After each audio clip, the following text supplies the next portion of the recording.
Hello friends, welcome to honey JS academy. Mughals history discuss చేస్తున్నాము. హుమాయూన్ అయిపోయింది, హుమాయూన్ కొడుకు అక్బర్ వస్తాడు. తరచుగా అక్బర్ ది గ్రేట్గా పిలుస్తాం మనం. ఎందుకు అంటే ఈ మధ్య చరిత్ర సమయం లోపల కొన్ని విప్లవాలు తీసుకొస్తాడు. అప్పుడున్న మూస పద్ధతుల్ని వ్యతిరేకిస్తూ తీసుకొచ్చాడు కాబట్టి అక్బర్ ది గ్రేట్గా మారిపోతాడు. సో మీకు హిస్టరీ కనుక సిలబస్లో ఉన్నట్లయితే ఒక 2 క్వశ్చన్స్ వస్తాయి అక్బర్ నుంచి కంపల్సరీ, లేదా జిఎస్ పేపర్ 1లో కూడా కనీసం ఒక ప్రశ్న తప్పనిసరిగా వస్తుంది. ఎందుకు వస్తుంది అంటే ఈయన యొక్క ప్రతి చర్య ఫేమస్. కాన్క్వెస్ట్, దండయాత్ర అని చెప్పేసి పిలుస్తాం తెలుగులో. అది వెరీ ఫేమస్ యుద్ధాలు ఉన్నాయి అక్కడ. హల్దీఘాట్ వార్ అని చెప్పేసి ఉంటుంది. తర్వాత 1572లో వెరీ ఫేమస్ ఫతేపూర్ సిక్రీ నిర్మాణం కోసము స్ఫూర్తి అని చెప్పేసి ఒక యుద్ధం ఉంటుంది, అది డిస్కస్ చేస్తాం ఇక్కడ. తర్వాత దెక్కన్ విషయంలో అహ్మద్ నగర్ అని చెప్పేసి ఉంటుంది. అవి వెరీ ఫేమస్ యుద్ధాలు అవన్నీ కూడా.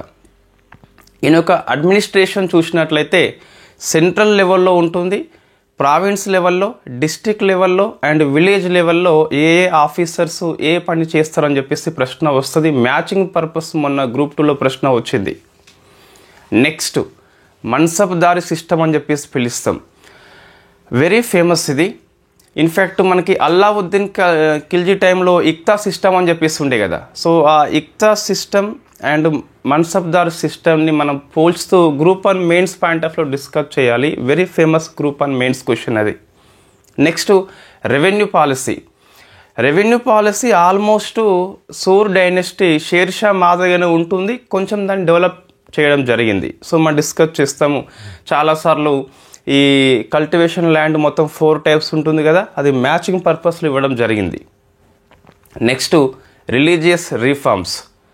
సో అప్పుడున్న కాలానికి చాలా ముందుండి ఒక సెక్యులరిజం అని చెప్పేసి తీసుకొస్తాడు.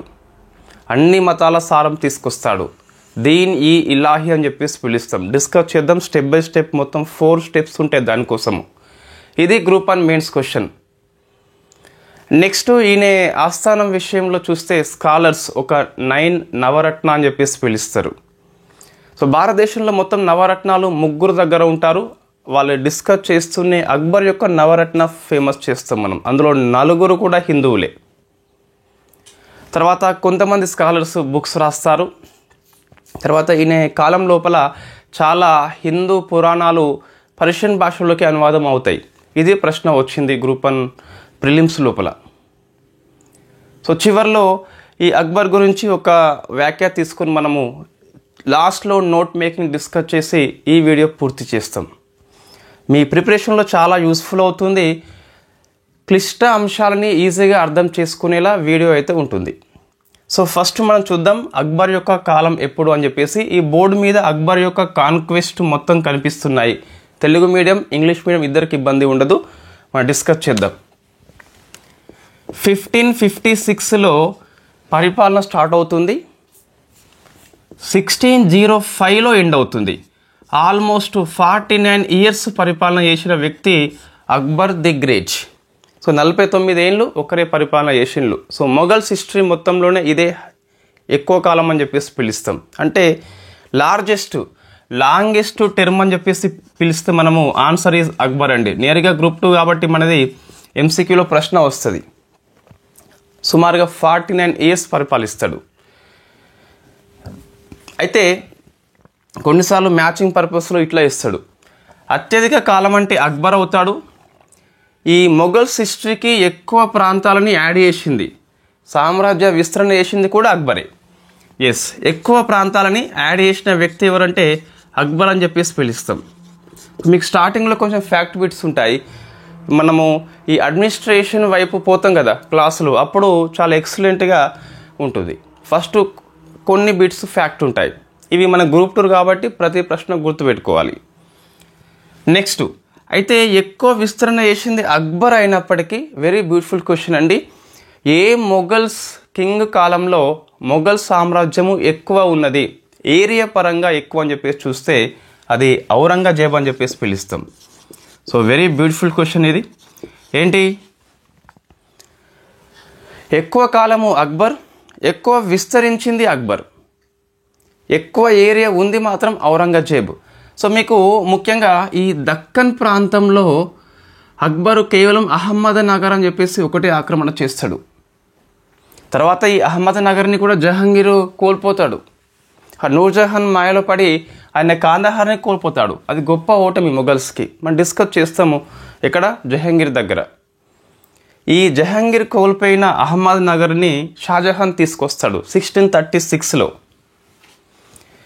1686లో ఔరంగజేబ్ బీజాపూర్ గెలుస్తాడు.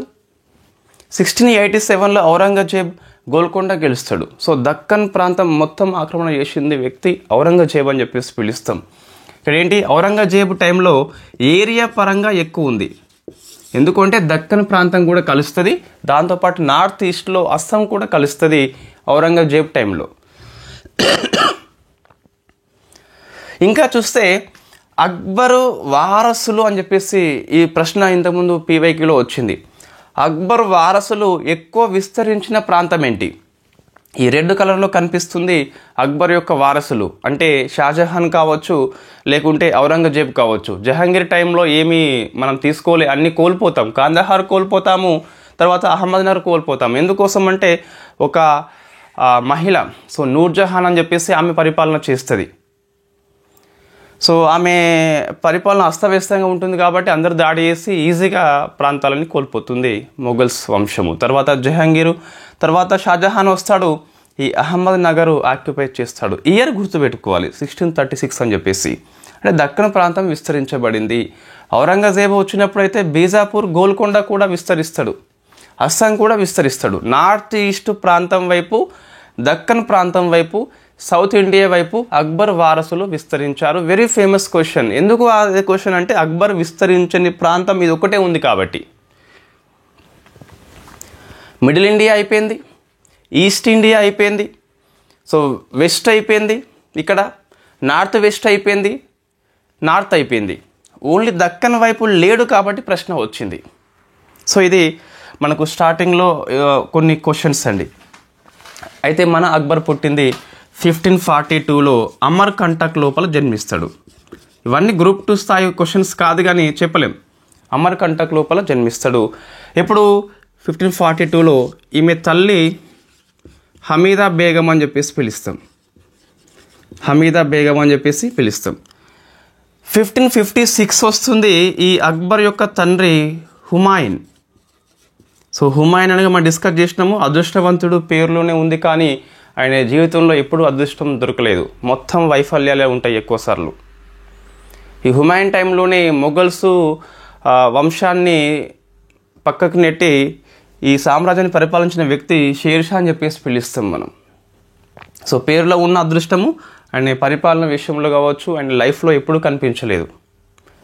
హుమాయూన్ 1556లో అన్ఫార్చునేట్లీ షేర్ మండల్ అని చెప్పేసి ఒక పట్టణం ఉంటుంది, బిల్డింగ్ ఉంటుంది ఢిల్లీ లోపల, అక్కడ లైబ్రరీ ఉంటుంది. ఆ మెట్ల మించే వస్తువు జారి పడడం జరిగింది, చనిపోవడం జరిగింది 1556లో. ఆ టైంలో మన అక్బరు పంజాబ్ గవర్నర్గా పనిచేస్తున్నాడు. సో పంజాబ్ గవర్నర్గా పనిచేస్తున్నాడు ఎవరు? మన అక్బర్. ఎప్పుడు వీళ్ళ తండ్రి మరణించిన సమయం లోపల పంజాబ్ గవర్నర్. ఓన్లీ 14 years అని చెప్పేసి చెప్పొచ్చు 56 అంటే. ఇంకా అప్పటికి 14 ఏళ్ళు పూర్తి కావు, ఇంకా 13 ఉంటాయి వాస్తవంగా మంత్ బట్టి. సో పంజాబ్ గవర్నర్ అయిన ఇన్ఫ్యాక్ట్ అక్బర్ని ఏం చేయాలి, ఇప్పుడుగా రాజుగా చేయాలి. ఇక్కడ 2 కండిషన్స్ చూద్దాం ఒకసారి మనం. హుమాయూన్ మరణం సమయంలో ఎలా ఉందని చెప్పేసి చూస్తే, ఇద్దరు పట్టాభిషేకము ఒకేసారి చేసుకుంటారు. సో వాళ్ళ మధ్య యుద్ధం అనేది అనివార్యం అవుతుంది. వై? బికాస్ రాజుకి రాజ్యం ఉండాలి, ఆ రాజ్యానికి ఒకరే కింగ్ ఉండాలి, వాళ్ళు అక్బరే ఉండాలి. ఇంకొక వ్యక్తి అయిండు అంటే వాళ్ళిద్దరి మధ్య యుద్ధం అయితే అనివార్యం అవుతుంది. 1556లో ఏమైంది? ఇన్ఫ్యాక్ట్ హుమాయూన్ మరణించాడు. సో ఏమవుతుంది ఇక్కడ మరణిస్తే అంటే, పంజాబ్లో కలనూర్ అని చెప్పేసి ప్రాంతం ఉంటుంది. ఈ ప్రాంతం లోపల అక్బరు పట్టాభిషేకం చేసుకున్నాడు. ఎందుకు? ఆయన కొడుకు కాబట్టి ఈయనకే ఫస్ట్ హక్కు ఉంటుంది. సో మధ్యయుగం కాబట్టి రాజు లేకుంటే ఆ రాజ్యం మీద అందరికీ సమానమైన హక్కులు ఉంటాయి. బలం బట్టి, బలం ఉన్నవాడిదే రాజ్యం అని చెప్పేసి పిలుస్తాం. సో ఇప్పుడు ఏమైంది అంటే, ఇక్కడ బీహార్ చక్రవర్తి ఉంటాడు. సో బీహార్ ఇంకా అప్పటికి మొఘల్స్ దాంట్లో రాలేదు. 1574లో వస్తుంది బీహార్ మనకి. సో బీహార్ అనేది చక్రవర్తి ఆదిల్ షా అని చెప్పేసి ఉంటాడు. ఈయన ఒక ఆఫ్ఘన్. సో ఈ ఆఫ్ఘన్స్కి మొఘల్స్కి పడదు. షేర్ షా ఒక ఆఫ్ఘన్. భారతదేశంలో రెండవ ఆఫ్ఘన్ సామ్రాజ్యాన్ని విస్తరించిన వ్యక్తి షేర్ షా. ఫస్ట్ ఏమో లోడీ అని చెప్పేసి పిలుస్తాం. సో ఆదిల్ షా బీహార్ చక్రవర్తి. ఓన్లీ బీహార్ ప్రాంతమే ఉన్నది, బట్ గట్టి వ్యక్తి. వై? బికాస్ ఈయన దగ్గర ఉన్న వజీర్ అంటే ప్రధానమంత్రి కావచ్చు, లేకుంటే ఫైనాన్స్ మినిస్టర్ కావచ్చు, ఈయన వెరీ ఫేమస్ పర్సనాలిటీ. ఆయన పేరు హేము అని చెప్పేసి ఉంటాడు. సో హేము అని చెప్పేసి ఉంటాడు. ఈ హేముని పంపిస్తాడు, నువ్వు వెళ్ళి ఈ రాజ్యాన్ని ఇన్ఫ్యాక్ట్ జయించి నాకు ఇవ్వు అని చెప్పేసి హేముకు చెప్తాడు. ఎందుకు హేము అంటే, హేము ఇంతవరకు 22 ఫైట్స్ చేస్తే ఏ ఒక్క ఫైట్లో ఓడిపోలేదు. 22 ఫైట్స్కి 100% గెలుస్తాడు. సో అటువంటి వ్యక్తి హేము కాబట్టి హేముని పంపిస్తాడు. అయితే హేము ఏం చేస్తాడంటే, తను సేనానిగా వెళ్లకుండా ఇక్కడికి ఆగ్రా ప్రాంతానికి వస్తాడు. ఎందుకు? వై? బికాస్ అప్పుడు మొఘల్స్ యొక్క రాజధాని ఆగ్రా ఉండే. సో ఆగ్రాకి వచ్చి ఇతను పట్టాభిషేకం చేసుకుంటాడు. వెరీ బిగ్ ట్విస్ట్ ఇది. So why? బికాస్ పట్టాభిషేకాన్ని ఈ ఆదిల్ షా కూడా ఊహించలేదు. ఆదిల్ షా ప్లాన్ ఏంటి? హేము నువ్వు 22 ఫైట్స్ గెలిచినావుగా, ఇంకోటి గెలువు, 23 అయిపోతాయి నీకు, నాకు రాజ్యం వస్తుందని చెప్పేసి ఆయన పంపిస్తే ఈ హేము ఆయనే సో నేనేంది ఇతనికి గెలిపించేది, నేనే గెలుస్తా అని చెప్పేసి ఈయన విక్రమ్జిత్, ఆయన హిందూ అండి హేము. సో విక్రమ్జిత్ అని చెప్పేసి ఈ బిరుదు తీసుకొని పట్టాభిషేకం చేసుకోవడం జరిగింది. విక్రమాదిత్య అని చెప్పేసి కొన్ని పుస్తకాల్లో ఉంటుంది, బట్ విక్రమాదిత్య తీసుకోలేదు. విక్రమ్జిత్ అని చెప్పేసి బిరుదు తీసుకొని పట్టాభిషేకం చేసుకుంటాడు. సో ఇద్దరు పట్టాభిషేకాలు జరిగినాయి.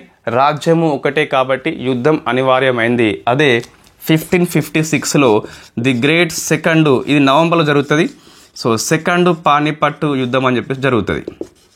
సో ఫస్ట్ పానిపట్టు యుద్ధంతో మొఘల్ స్థాపన అయితే, సెకండ్ పానిపట్టు యుద్ధంతో మొఘల్స్ విస్తరణ అయిపోతుంది.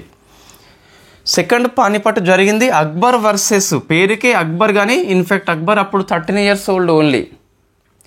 మీకు పుట్టింది 42లో, పెరిగింది ఇన్ఫ్యాక్ట్ యుద్ధం 56లో, అంటే 14 years అని చెప్పేసి అనిపిస్తుంది. బట్ అక్కడ మీకు పూర్తిగా ఇంకా 13 years ఎండింగ్లో ఉంటాడు మనోడు. సో అక్బర్ అని చెప్పేసి versus Hemu alias Vikramjit. In fact ఈ చర్య ఆదిల్ షాకి కూడా కొంచెం కోపం తెప్పిస్తుంది. ఎవరైనా నేను రాజ్యం గెలుచుకురామంటే నువ్వే రాజు అని చెప్పేసి అయిపోతున్నావని ఆయన తిట్టిపోస్తాడు. సో అక్బర్ వర్సెస్ హేము అని చెప్పేసి జరుగుతుంది. అక్బర్ తరపున బైరన్ ఖాన్ ఉంటాడు, వెరీ ఫేమస్ పర్సనాలిటీ. మనం డిస్కస్ చేద్దాం బైరన్ ఖాన్ గురించి. సో బైరన్ ఖాన్ యుద్ధం చేస్తాడు, హేము ఓడిపోతాడు. 22 ఫైట్స్ గెలిచిండు. బైరన్ ఖాన్ ఒక ముసలి వ్యక్తి అయినప్పటికీ చాలా పటిష్టమైన వ్యక్తి. సో అక్బర్ మొత్తం మీద గెలుస్తాడు కాబట్టి బైరన్ ఖాన్ గెలిచినా అక్బర్ గెలిచినట్టే. సో అక్బర్ 1556లో రాజ్యాన్ని తీసుకోవడం జరిగింది. అయితే చిన్న వ్యక్తి కాబట్టి 1556 నుంచి ఒక 60 అంటే 4 ఏళ్ల పాటు బైరన్ ఖానే డిఫాక్టో అధికారిగా ఉంటాడు. డిఫాక్టో మీన్స్ అక్బరు ఒక ఉత్సవ విగ్రహం వలె ఉంటాడు. ఇప్పుడు ఉత్సవ విగ్రహం అంటే అర్థం ఏంటంటే, మీకు జనరల్గా రథయాత్ర అని చెప్పేసి జరుగుతుంది కదా, ఒరిజినల్ దేవుడు గుళ్ళో ఉంటాడు, ఈ బొమ్మలు ఉంటాయి కదా పప్పెట్స్, సో మొత్తం తింపుతూ ఉంటారు. సో అటువంటి వ్యక్తి అప్పుడు అక్బర్ ఆ టైం లోపల. ఈ 4 ఏళ్ళు కంప్లీట్గా బైరన్ ఖాన్ యొక్క డామినేషన్ కనిపిస్తుంది. దీన్ని మనం ఇంగ్లీష్లో సో రిజెంట్గా పిలుస్తాం. రిజెంట్ అంటే రాజు కాదు కానీ రాజు యొక్క ప్రతినిధి. సుమారుగా రాజుకున్న రైట్స్ మొత్తం ఉంటాయి. సో 4 ఏళ్ల పాటు 60 వరకు రిజెంట్గా ఉంటాడు. అక్బర్ కొంచెం యుక్త వయసు వస్తుంది. సో 18 ఏళ్ళు వస్తున్నాయి ఇంకా. అప్పుడు అక్బర్లో మెల్లగా పరిపాలన యొక్క సామర్థ్యం స్టార్ట్ అవుతుంది. బైరన్ ఖాను పూర్తిగా ఆధిపత్యం ఉంటుంది. బైరన్ ఖాన్ యొక్క బంధువులు మొత్తం పదవుల్లో కూర్చుంటారు. అక్బర్కి నచ్చదు. So Akbar versus Byron Khan రావాల్సిన టైం వచ్చింది. బట్ ఆ టైంలో ఒకరికి గౌరవం ఉంటుంది కాబట్టి యుద్ధం వరకు పోలేదు. బైరన్ ఖాన్ పిలిచిండు, సో నువ్వు పెద్ద మనిషి అయిపోతున్నావు, నేను యుక్త వయసుకు వచ్చిన, పరిపాలన నేనే చేసుకుంటా అని చెప్పేసి మందలింపు మాటలు మాట్లాడితే అతను వెళ్ళిపోతాడు. సో ఇతనికి 2 ప్రాంతాలు ఇస్తాడు. ఒకటేమో మక్కా అని చెప్పేసి, అంటే నువ్వు మక్కాకి వెళ్తావా లేకుంటే చిన్న ప్రాంతానికి గవర్నర్గా ఉంటావు అని చెప్పేసి, అంటే నేను గవర్నర్గా ఉండలేనని చెప్పేసి మక్కా ప్రాంతానికి మన బైరన్ ఖాన్ వెళ్తాడు. వెళ్ళే క్రమం లోపల ముబారిక్ షా అని చెప్పేసి ఇతన్ని హత్య చేస్తాడు. ఎవరిని? బైరన్ ఖాన్ని. సో ముబారిక్ షా అని చెప్పేసి హత్య చేస్తాడు. ఇన్ఫ్యాక్ట్ మీకు ఈ ముబారిక్ ఖాన్ అని చెప్పేసి పిలుస్తాం. ఇతని పేరు మళ్ళా వస్తుందండి, బట్ ఈయన సేమ్ కాదు. అక్బర్ 1579లో అమోఘత్వ ప్రకటన అని చెప్పేసి ఉంటుంది, మనం డిస్కస్ చేస్తాము రిలీజియస్ పాలసీ లోపల. సో ఆ అమోఘత్వ ప్రకటన రాసిన వ్యక్తి షేక్ ముబారిక్ ఖాన్ అని చెప్పేసి ఉంటాడు. ఈయన ఒకటి కాదు, పేర్లు ఒకటే కానీ వ్యక్తులు అయితే వేరు. 1560లో ఇన్ఫ్యాక్ట్ మన బైరన్ ఖాన్ మరణిస్తాడు. బైరన్ ఖాన్ యొక్క భార్యని మన అక్బర్ పెళ్లి చేసుకుంటాడు. ఆ టైంలో అది కామన్. అది బైరన్ ఖాన్ కొడుక్కి ఇన్ఫ్యాక్ట్ వెరీ ఫేమస్ నవరత్న లోపల పదవి ఇవ్వడం జరిగింది. ఇది మన స్టార్టింగ్లో ఈ అక్బర్ యొక్క పరిచయం గురించి. అయితే మనం కొన్ని ఫేమస్ వార్స్ డిస్కస్ చేయాలి. ఇవన్నీ ప్రాంతాలండి, ఇవన్నీ ప్రాంతాలు. సో ఇదంతా గ్రూప్ 2 స్థాయి కాదు. ఏది నేను చెప్పేది, ఈ క్వశ్చన్స్ ఏవైతే ఉన్నాయో గ్రూప్ 2 స్థాయి కాదు. మనకి గ్రూప్ 2 స్థాయిలో ఎక్కువ రీఫార్మ్స్ ఎక్కువ వస్తాయి. కొన్నిసార్లు ప్రశ్న నేరుగా వస్తే రావచ్చు, చెప్పలేం మనం. ఇప్పుడు చూద్దాం. సో ఈ అక్బర్ ఫస్ట్ ఆక్రమణ మీకు 1561లో మాల్వా అని చెప్పేసి ఉంటుంది. మీరు దీన్ని సింపుల్గా గుర్తుపెట్టుకోండి. ఇయర్స్ అన్నీ వద్దు, నేను ఇయర్స్ ఇటువైపు రాస్తా, అవి మైండ్లో పెట్టుకోండి. రైట్. స్టార్టింగ్ అయితే ఈ మిడిల్ ఇండియాని ఆక్రమణ చేస్తాడు. ఆగ్రా దగ్గరే ఉంటుంది కాబట్టి ఒక కారణం స్టార్టింగ్లో. సెకండు సో వెస్ట్ ఇండియా అని చెప్పేసి ఉంటుంది, తర్వాత ఈస్ట్ ఇండియా, సో చివరిలో మీకు నార్త్ వెస్ట్ అని చెప్పేసి ఉంటుంది. ఇది అయిపోయినాకనే దక్కన్ వైపు వస్తాడు. ఒక ఐడియా పెట్టుకొని మీరు ఇయర్స్ ఈజీగా ఆన్సర్ చేయవచ్చు.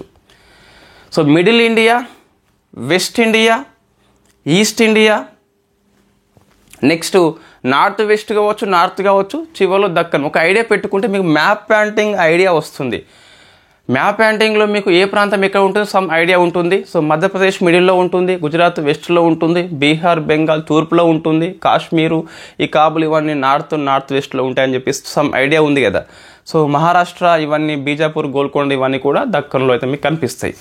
సో ఒక ఐడియా ఉంటే మీరు ఈజీగా ఈ క్రొనాలజికల్ ఆర్డర్లో ఈ అక్బర్ యొక్క సామ్రాజ్యాలు విస్తరణ అని చెప్పేసి ప్రశ్న వచ్చినప్పుడు నువ్వు ఈజీగా ఆన్సర్ చేయవచ్చు. ఇయర్స్ గుర్తు పెట్టుకోకుండా ఆన్సర్ చేయవచ్చు.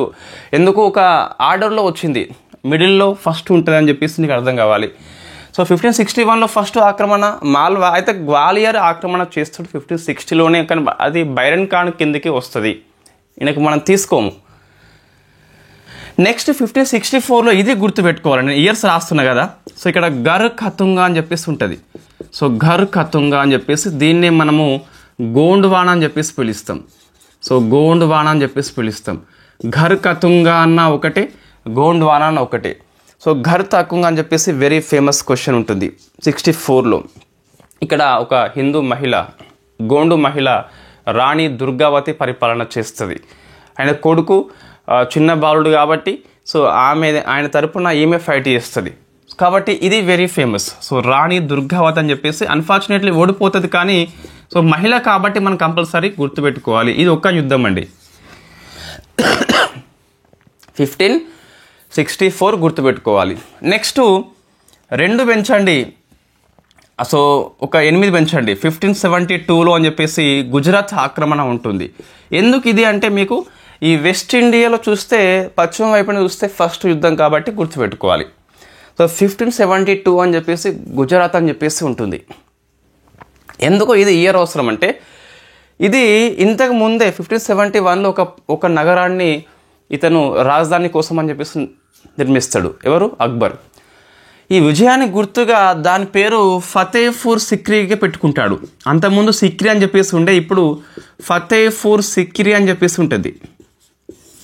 సో ఒక మీకు ఈ ఫతేపూర్ సిక్రీ క్యాపిటల్ సిటీగా మారిపోతుంది. ఇక్కడ పెద్ద భవనం కూడా ఉంటుంది మీకు. 1575లో రాజధానిగా ఆగ్రా నుంచి ఫతేపూర్ సిక్రీకి మారుస్తాడు. ఫతేపూర్ అంటే మీకు సో విక్టరీ సిటీ అని చెప్పేసి పిలుస్తాం. ఫతే అంటే విక్టరీ అని చెప్పేసి వస్తుంది, పూర్ అంటే నగరం అని చెప్పేసి వస్తుంది. సో ఫతేపూర్ సిక్రీ అని చెప్పేసి ఉంటుంది. సో రాజధాని మార్పు కాబట్టి ఇయర్స్ అవసరం ఉంటుంది. కొన్నిసార్లు రాజధాని మార్పు ఆగ్రా నుంచి 1585లో ఫతేపూర్ సిక్రీ నుంచి మళ్ళీ రాజధానిని లాహోర్కి మారుస్తాడు. సో పంజాబ్లోని లాహోర్కి మారుస్తాడు 1585లో. మళ్ళీ 1598లో కూడా తిరిగి ఆగ్రాకి మారుతుంది. సో తిరిగి ఆగ్రాకి మారుతుంది. ఇయర్స్ అవసరం ఉంటుంది. ఈ టైంలో మొత్తం మీద ఫస్ట్ ఆగ్రా ఉండే రాజ్యంలోకి వచ్చినప్పుడు 75లో ఫతేపూర్ సిక్రీకి వచ్చింది. మీరు ఇది లింకప్ చేసుకుంటే 2 ఇయర్స్ గుర్తుంటాయి. ఒక 10 ఇయర్స్కి లాహోర్కి వెళ్ళిపోయింది. 98లో మళ్ళీ ఆగ్రాకి వచ్చింది. కొన్నిసార్లు ప్రశ్న కఠినంగా వచ్చినప్పుడు అక్బర్ యొక్క రాజధానుల వరుస క్రమం అని చెప్పేసి కూడా రావచ్చు. కాబట్టి ఒకసారి ఇయర్స్ కాకపోయినా ఆర్డర్ గుర్తుపెట్టుకోండి. ఆగ్రా అని చెప్పేసి, ఫతేపూర్ సిక్రీ అని చెప్పేసి, లాహోర్ అని చెప్పేసి మళ్ళీ ఆగ్రాకి వస్తాడు. ఇది వెరీ ఫేమస్ యుద్ధం అండి. ఇన్ఫ్యాక్ట్ ఈ గుజరాత్ యొక్క రాజు ముజఫర్ షా అని చెప్పేసి పిలుస్తాం. అంత అవసరం లేదు. ఈ ఫతేపూర్ సిక్రీ దృష్ట్యా ఈ యుద్ధం ఫేమస్ అయిపోయింది. మహిళ దృష్ట్యా ఈ యుద్ధం ఫేమస్ అయిపోయింది. సో ముజఫర్ షా అని చెప్పేసి పిలుస్తాం. ముజఫర్ షా 3 అని చెప్పేసి పిలుస్తాం. మూడవది 1576లో, ఇది కొంచెం ఎక్కువ గుర్తుపెట్టుకోవాలి. 1576లో హల్దీఘట్ యుద్ధం అండి. 76లో మీకు హల్దీఘట్ అని చెప్పేసి ఉంటుంది. సో హల్దీఘాట్ యుద్ధము రాణా ప్రతాప్. సో మనం దీన్ని చాలాసార్లు వాట్సాప్ ఫ్యాక్టరీ లోపల వస్తుంది. హిందూ వర్సెస్ ముస్లిం అని చెప్పేసి, ఈ రాణా ప్రతాప్ మన హిందూ యొక్క గర్వకారణం అని చెప్పేసి, అక్బర్ విదేశీయుడు ముస్లిం అని చెప్పేసి పెద్ద వ్యాసాలు రాస్తారు. అన్ఫార్చునేట్లీ ఇది హిందూ వర్సెస్ ముస్లిం కాదు, ఒక రాజ్యం వర్సెస్ మరొక రాజ్యం మాత్రమే.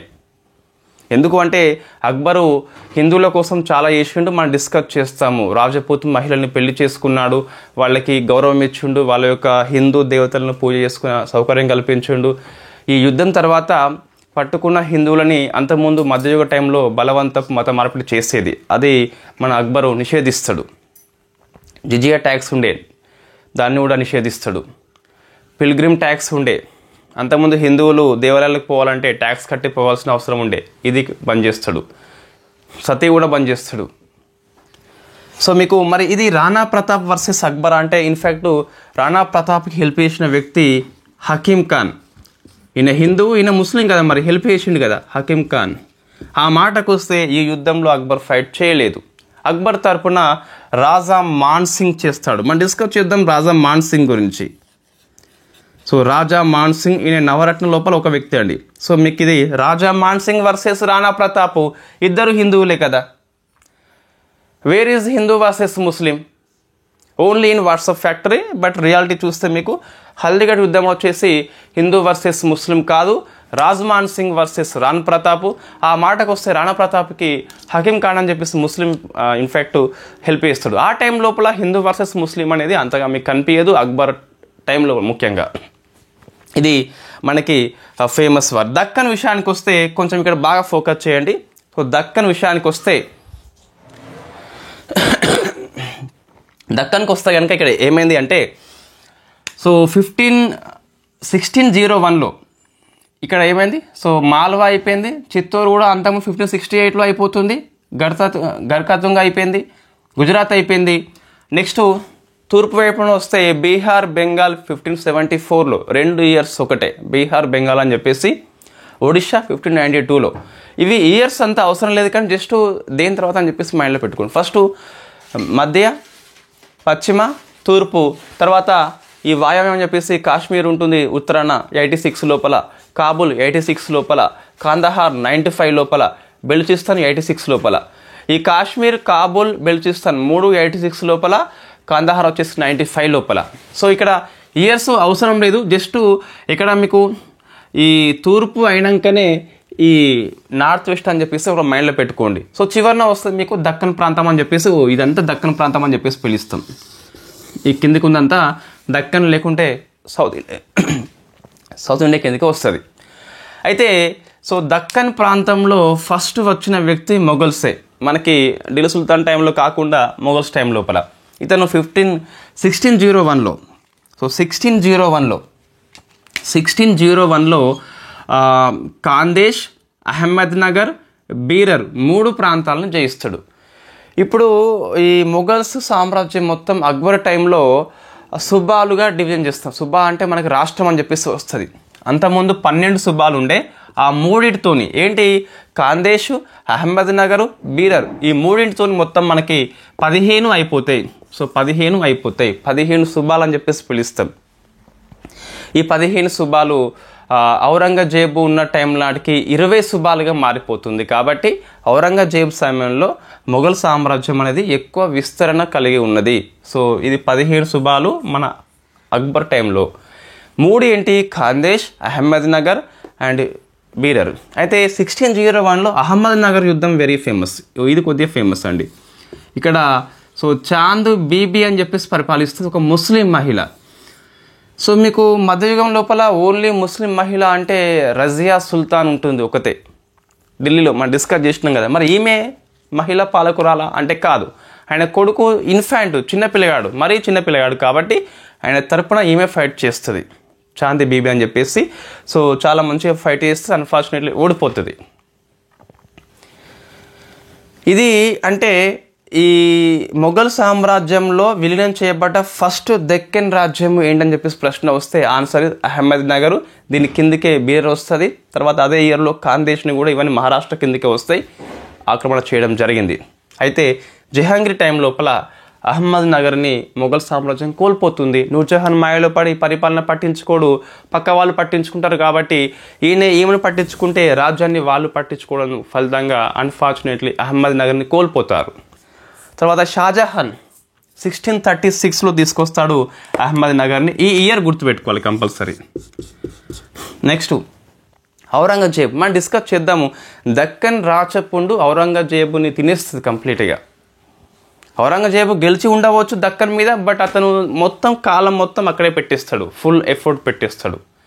సో బీజాపూర్ని 1686లో, గోల్కొండ ప్రాంతాన్ని 1687లో గెలుచుకోవడం జరిగింది.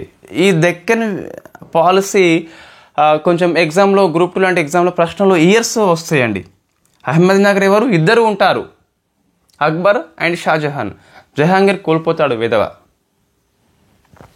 బీజాపూర్, గోల్కొండ, ఔరంగజేబు అని చెప్పేసి పిలుస్తాం. ఇది కాన్క్వెస్ట్ ఆఫ్ ది అక్బర్. మరి ఫ్యాక్ట్ బిట్సే కనిపిస్తాయి ఇక్కడ. సామ్రాజ్య విస్తరణ మనం కొద్దిగా లాగినం ఇక్కడ.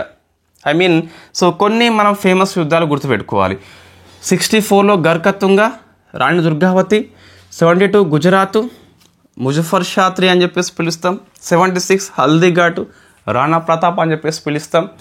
1601లో అహ్మద్నగర్, చాంద్ బీబీ అని చెప్పేసి ముస్లిం ఉమెన్ అని చెప్పేసి పిలుస్తాం. సో ఇవి ఇయర్స్ గుర్తుపెట్టుకోవాలి. ఇవి ఇయర్స్ అవసరం లేదు, నోట్స్లో ఉన్నాయి.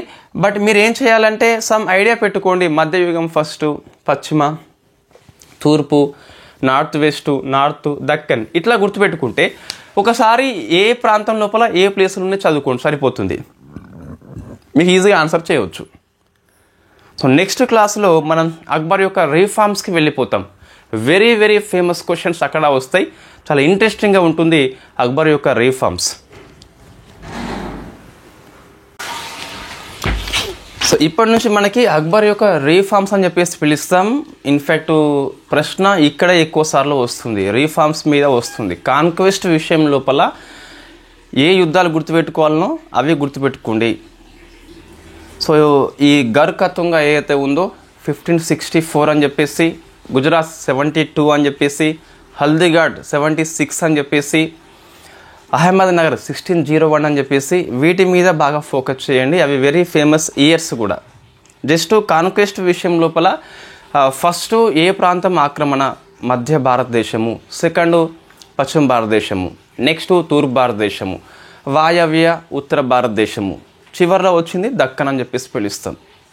ఆయనే ఈశాన్య భారతదేశానికి మనకి పోడు ఔరంగజేబు అస్సాంతోని వెళ్ళిపోవడం జరిగింది. ఎక్కువ కాలం పరిపాలించింది అక్బర్, ఎక్కువ సామ్రాజ్యం విస్తరించింది అక్బర్, ఎక్కువ సామ్రాజ్యం కలిగి ఉన్న వ్యక్తి ఔరంగజేబు. దక్కన్ లోపల మీకు కనిపిస్తుంది ఎక్కువ ఆయన యొక్క ముద్ర అనేది.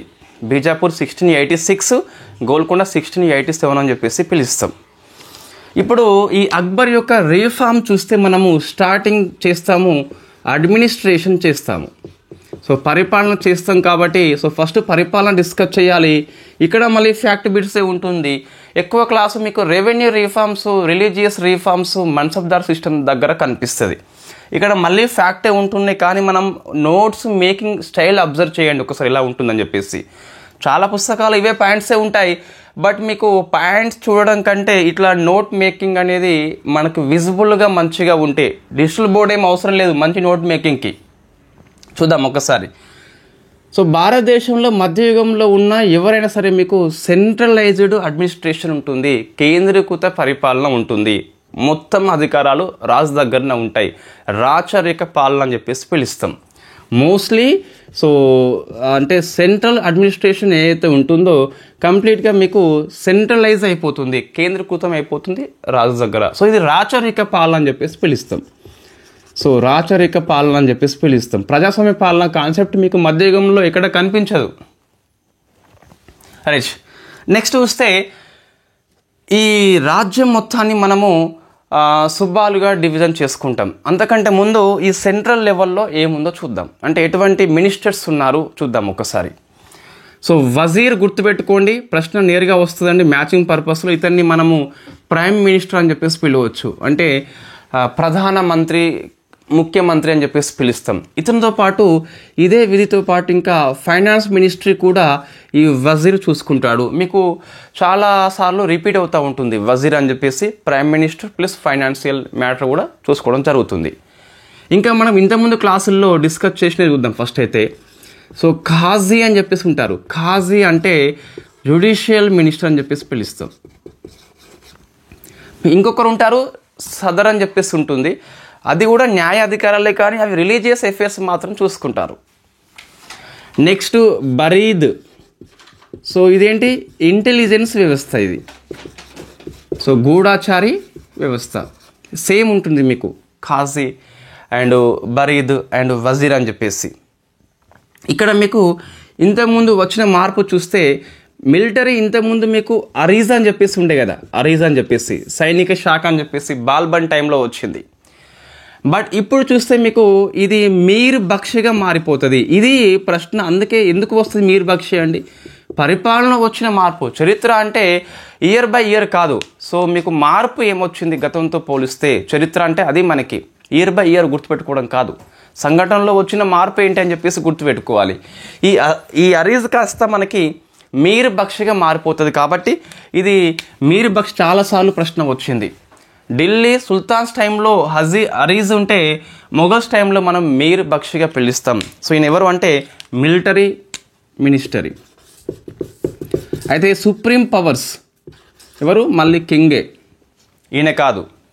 సుప్రీం కమాండర్ అంటే ఎవరంటే మనకి రాష్ట్రపతి వస్తుంది కదా, ఆర్మీ చీఫ్ వస్తుందా, రాదు. కాబట్టి అట్లనే సేమ్ మీకు సుప్రీం కమాండర్ అని చెప్పేసి పిలుస్తాం. ఆర్మీకి అన్నిటికీ కూడా కింగే. సో మీర్ బక్ష్ అని చెప్పేసి ఉంటుంది. ఇంకొకటి మీర్ సమాన్. సో సామాన్లు అని చెప్పేసి అట్లా గుర్తుపెట్టుకోండి, అంటే రాయల్ హౌజెస్ని రక్షణ చేస్తాం, కార్ఖానా రక్షణ చేస్తారు ఇతను. సో రాయల్ హౌజెస్ అని చెప్పేసి గుర్తుపెట్టుకోవాలి. సింపుల్ చెప్పాలంటే సో సమాన్ మీన్స్ సామాన్లు, అట్లా గుర్తుపెట్టుకోండి, ఈజీగా వస్తుంది. నెక్స్ట్ మీకు వకియా నావిస్, ఇవన్నీ సతీష్ చంద్ర పుస్తకంలో ఉన్నాయి, తెలుగు అకాడమీలో ఉన్నాయి. ఈ రెండు పుస్తకాలు బెస్ట్ రిఫరెన్స్ మనం తీసుకోవచ్చు. ఇంకోటి డిగ్రీ ఫస్ట్ ఇయర్ పుస్తకం కూడా ఉంటుంది, బట్ ఇవి రెండు పుస్తకాలు బెస్ట్. మీకు ఎన్సీఆర్టీలో చూసినట్లయితే 7th క్లాస్ పుస్తకము, 10th క్లాస్ పుస్తకం బాగుంటుంది. 7th class and 11th class బాగుంటుంది. మోస్ట్లీ 7th క్లాసే బాగుంటుంది మీడివల్ హిస్టరీకి.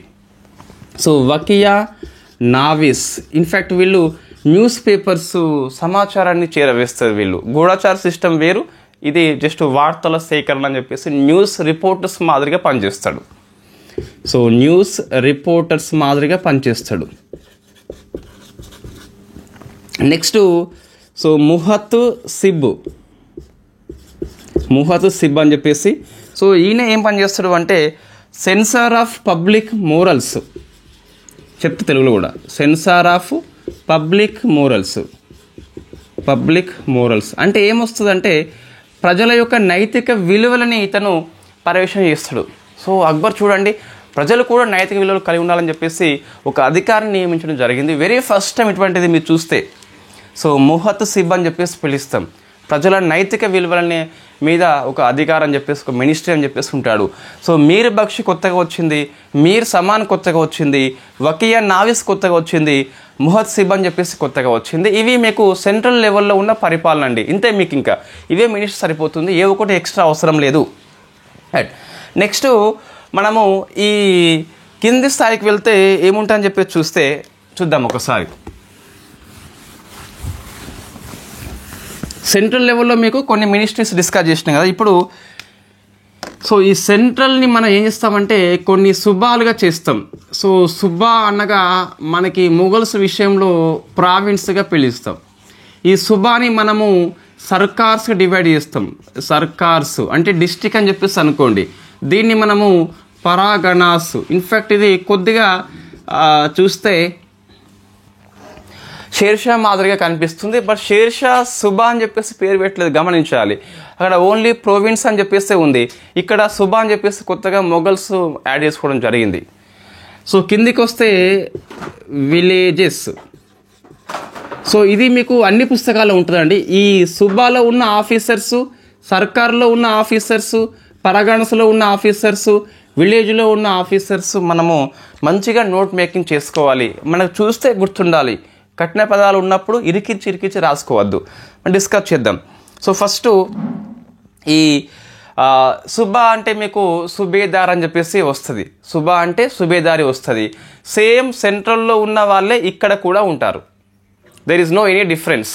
సెంట్రల్లో ఉన్న వజీర్ ఇక్కడ ఉంటాడు కాబట్టి మీకు సుబాలో ఎటువంటిది ఇక్కడ రాదండి. మీకు షేర్షా ఉన్నప్పుడు చూస్తే చీఫ్ షిక్దర్ అని చెప్పేసి వస్తుంది, బట్ ఇక్కడ అటువంటిది మీకు ఏం కనిపించదు. సేమ్ సెంట్రల్లో ఎవరు ఉంటారో ఇక్కడ వాళ్ళే ఉంటారు. వకియా నావిస్ ఉంటారు, ముహత్సిబ్ అని చెప్పేసి ఉంటారు, బరీద్ అని చెప్పేసి ఉంటారు, ఖాజీ ఉంటారు, సదర్ ఉంటారు, అందరూ ఉంటారు. సో మీకు ఇక్కడ కావాలి, ఇక్కడ ఈ సర్కార్లో ఎవరని చెప్పేసి కావాలి. ఏం చేయాలి మనము అంటే ఇట్లా రాసుకోవద్దు. సో మళ్ళీ సర్కార్ బయటకు తీసుకురావాలి. తీసుకొచ్చిన తర్వాత సర్కార్. సో వీళ్ళ యొక్క ఆఫీసర్స్ ఇట్లా రాసుకుంటే మీకు బాగా ఈజీగా విజిబుల్గా మైండ్లో గుర్తుండిపోతుంది నోట్ చూస్తే. సర్కార్కి హెడ్ మీకు ఇక్కడ మీకు సర్కార్ లోపల చూసినట్లయితే షేర్షా విషయంలో వేరే ఉంటుంది, ఇక్కడ మీకు వేరే ఉంటుందండి. ఇక్కడ మీకు ఫౌజదార్ అని చెప్పేసి పిలుస్తాం. సో ఫౌజీదార్ ఈయన అడ్మినిస్ట్రేషన్ హెడ్ అండి. సో అడ్మినిస్ట్రేషన్ హెడ్ ఇట్లా రాసుకోవాలి నోట్స్ వచ్చేసి ఇట్లా. సో నెక్స్ట్ ఈ ఫౌజీదార్ కింద మనకి అమల్ గుజార్ అని చెప్పేసి ఉంటాడు. ఈ వర్డ్స్ పర్షియన్ వర్డ్సే అండి, తెలుగు వర్డ్స్ ఏముంటాయి. సో అమల్ గుజార్ ఈయన రెవెన్యూ కలెక్షన్ ఆఫీసర్ ఇక్కడ డిస్ట్రిక్ట్ లెవెల్లో. So revenue collection officer. Next Kotwal. ఈ కొత్వాల్ అంటే లా అండ్ ఆర్డర్ అంటే పోలీస్ అని చెప్పేసి మనకు తెలుసు ఆల్రెడీ. ఒక సినిమాలో పవన్ కళ్యాణ్ ఉంటాడు, గబ్బర్ సింగ్ 2లో కొత్వాల్ అని చెప్పేసి పిలుస్తాం. సో ఇది సర్కార్ గురించి. ఇట్లా మీకు ఇట్లా రాసుకుంటే ఏమవుతుందంటే సో వేరువేరుగా కనిపిస్తాయి కాబట్టి మనం మిక్సప్ అయిపోదు, మైండ్ ఈజీగా గుర్తుంటుంది. నెక్స్ట్ పరగణ చూద్దాం. అంటే తాలూకా లెవెల్ లేదా మండల లెవెల్ అని చెప్పేసి ఉంటుంది. సో పరగణస్ విషయంలో ఎలా ఉంటుంది. సో మనకి డిస్ట్రిక్ట్ అని చెప్పేసి పిలుస్తాం కదా దీన్ని సుమారుగా. ఇక్కడ షిక్దార్ అని చెప్పేసి పిలుస్తాం. సో షిక్దార్ ఈయన సేమ్ ఇక్కడ అడ్మినిస్ట్రేషన్ హెడ్ ఏ విధంగా ఉంటాడో ఇక్కడ సేమ్ అదే ఉంటుంది. సో అడ్మినిస్ట్రేషన్ హెడ్ అని చెప్పేసి. సెకండ్ కానుంగో అని చెప్పేసి ఉంటుండు. సో కానుంగో అని చెప్పేసి ఈయన రెవెన్యూ కలెక్షన్ చేస్తాడు. సో మీకు మార్పు వచ్చిందండి, ఇక్కడ వేరే ఉన్నది, అక్కడ వేరే ఉన్నది. అమల్ గుజార్ అని చెప్పేసి సర్కార్ లెవెల్లో ఉంటే పరగణాస్ లెవెల్లో మీకు కానుంగో అని చెప్పేస్తున్నాడు. మార్పు వచ్చిందా కదా, వచ్చింది. సేమ్ ఇక్కడ కొత్వాల్, అక్కడ సేమ్ కొత్వాల్ అని చెప్పేసి ఉంటాడు, బట్ లెవెల్స్ మీకు వేరే ఉంటుంది. నెక్స్ట్ విలేజ్ లెవెల్లో చూస్తే, సో విలేజ్ లెవెల్లో చూస్తే ఇక్కడ ప్రశ్న మీకు ఇంతకుముందు వచ్చిందండి. విలేజ్ లెవెల్లో హెడ్ మీకు సో ఢిల్లీ సుల్తాన్స్ టైంలో ఉన్న హెడ్ ఇక్కడ ఉంటాడు, ముగ్ధమ్ అని చెప్పేసి పిలుస్తాం. సో ముఖదమ్ అని చెప్పేసి పిలుస్తాం. సేమ్ ఇక్కడ ఈయన administration head, village head. But ఒక రెండు ఆఫీసర్స్ ఉంటాయి, పట్వారీ అండ్ చౌకీదార్ అని చెప్పేసి. సో పట్వారీ అంటే మీకు కంప్లీట్గా అకౌంటెంట్ ఇతను. So accountant. సో చౌకీదారి అంటే వాచ్మెన్ అని చెప్పేసి పిలుస్తాం. సో వాచ్మెన్ అని చెప్పేసి పిలుస్తాం. ఇవి మనకి సెంట్రల్లో ఉన్నటువంటి ప్రోవిన్స్లో ఉన్నటువంటి సర్కార్లో పరగానాస్ విలేజ్లో ఉన్నటువంటి అడ్మినిస్ట్రేషన్ సిస్టమ్ అండి. వాళ్ళ యొక్క ఆఫీసర్స్ ఏం చేయాలి, మన నోట్స్ ఇట్లా రాసుకోవాలి. సో ఫౌజ్దార్ అని చెప్పేసి ఇట్లా రాసుకోవాలి, మళ్ళీ పక్కనే ఇది రాసుకోవద్దు, కింద అమల్ గుజార్ రాసుకోవాలి, కొత్వాల్ రాసుకోవాలి. ఏమవుతుందంటే చదివేటప్పుడు ఇట్లా విడివిడిగా ఉన్నప్పుడు ఈజీగా మనకి మైండ్లో వస్తుంది. మళ్ళీ నువ్వు ఇట్లా కొంచెం పోలిక చేసుకోవాలి, ఇక్కడ ఏది అమల్ గుజార్ ఉంటే ఇక్కడనేమో కానుంగా అని చెప్పేసి వచ్చిందని చెప్పేసి అట్లా నువ్వు చేసుకుంటే ఇక్కడ ఫౌజ్దార్ కాస్త షిక్దార్గా మారిపోయిండు. ఒకటే పేజీలో రాసుకోవాలి మూడింటిని కూడా, అప్పుడే నీకు ఒక దగ్గర వస్తుంది. సో ఒక దగ్గర రావాలి, ఒకటే పేజీలు రావాలి కంపల్సరీ. ఇది రెండు అయినాక ఇంకొక పేజీలో ఇది రాసుకోవద్దు ఎప్పుడైనా సరే. మీకు ముందే నోట్స్ రాసేటప్పుడు ఒక ఐడియా వస్తుంది కదా. సో నోట్స్ నువ్వు రాస్తున్నావంటే ఆ మ్యాటర్ మీద నీకు అవగాహన వచ్చినాక నోట్స్ రాయాలి. నోట్స్ రాసినాక అవగాహన రావద్దు. నోట్స్ రాస్తుంటే నీకు అవగాహన మరింత బలపడుతుంది. నేర్చుకున్న విషయము నోట్ మేకింగ్ ఎప్పుడైనా సరే ఒక విషయం మీద అవగాహన వచ్చినప్పుడు సంథింగ్ సగమని రావాలి. స్టెప్ బై స్టెప్ ఇలా ఉంటే బాగుంటుంది అని చెప్పేసి ఒక ఐడియా రావాలి. ఆ ఐడియాని ఏం చేస్తుంది అంటే నోట్స్ బలోపేతం చేస్తుంది. నోట్స్ తర్వాత ఒకసారి కనుక నువ్వు చదివితే గట్టిగా ఒక 1 hour కూర్చుండి నువ్వు లైఫ్లో మళ్ళీ మర్చిపోవు. లైఫ్లో అంటే రివిజన్ చేయకుంటే ఎవరైనా మర్చిపోతారు, ఇవి గుర్తుండవు. ఒక 1 month తర్వాత మరొకసారి చూస్తే హిస్టరీలో చాలా ఈజీగా మనం గెట్ ఆన్ కావచ్చు. Note making is the most important అండి. పీడిఎఫ్ ఫైల్ చదవడం కాదు, నోట్ మేకింగ్ చాలా ఇంపార్టెంట్. సో దాన్ని మనం కొంచెం ఈజీ చేసి మీకు ఇస్తున్నాం కదా, మీరు నోట్స్ రాసుకునే ప్రయత్నం చేయండి. టైం ఇంకా ఉంది, మీ లక్ష్యం Group 2 అయితే. సో నెక్స్ట్ క్లాస్లో మనము very famous mansabdar system discuss చేద్దాం. దానికంటే ముందు మరొక టాపిక్ ఉంటుంది. అక్బరు ఒకరోజు ఎలా అంటే ఒక రోజు పరిపాలన ఎలా ఉంటుందో ఇక్కడే డిస్కస్ చేద్దాం. మళ్ళీ ఇక్కడ వేరే క్లాస్ వద్దు, టైం ఇంకా ఉన్నది.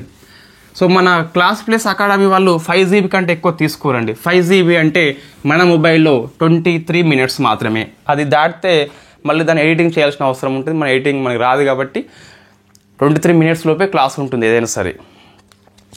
ఓకే, సో నెక్స్ట్ మనం ఎడిటింగ్ చేయమండి. ఎలా ఉన్న క్లాసు అదేవిధంగా పెట్టేస్తాం. ఇంతవరకు మన క్లాస్ ఏది ఎడిట్ చేయలేదు. సో ఫస్ట్ చూస్తే ఈ యూట్యూబ్ కోసం మనం అన్నిటిని మెర్జ్ చేస్తాం. అది దానికి పెద్ద యాప్ లాంటివి ఏం అవసరం లేదు. సో నెక్స్ట్ టైం మేనేజ్మెంట్ మన అక్బర్ది ఎలా ఉంటుంది. ఇట్ ఈస్ మోస్ట్ ఇంపార్టెంట్ ఆస్పిరెంట్కి టైం మేనేజ్మెంట్ చేసుకోవాలి. అక్బర్ కూడా ఎప్పుడు ఏం చేయాలనో టైం మేనేజ్మెంట్ చేసుకున్నాడు. సో ఫస్ట్ పొద్దుగాల ఏం చేస్తారంటే అక్బర్ లేచినాక సో జరోకా అని చెప్పేసి ఉంటుంది.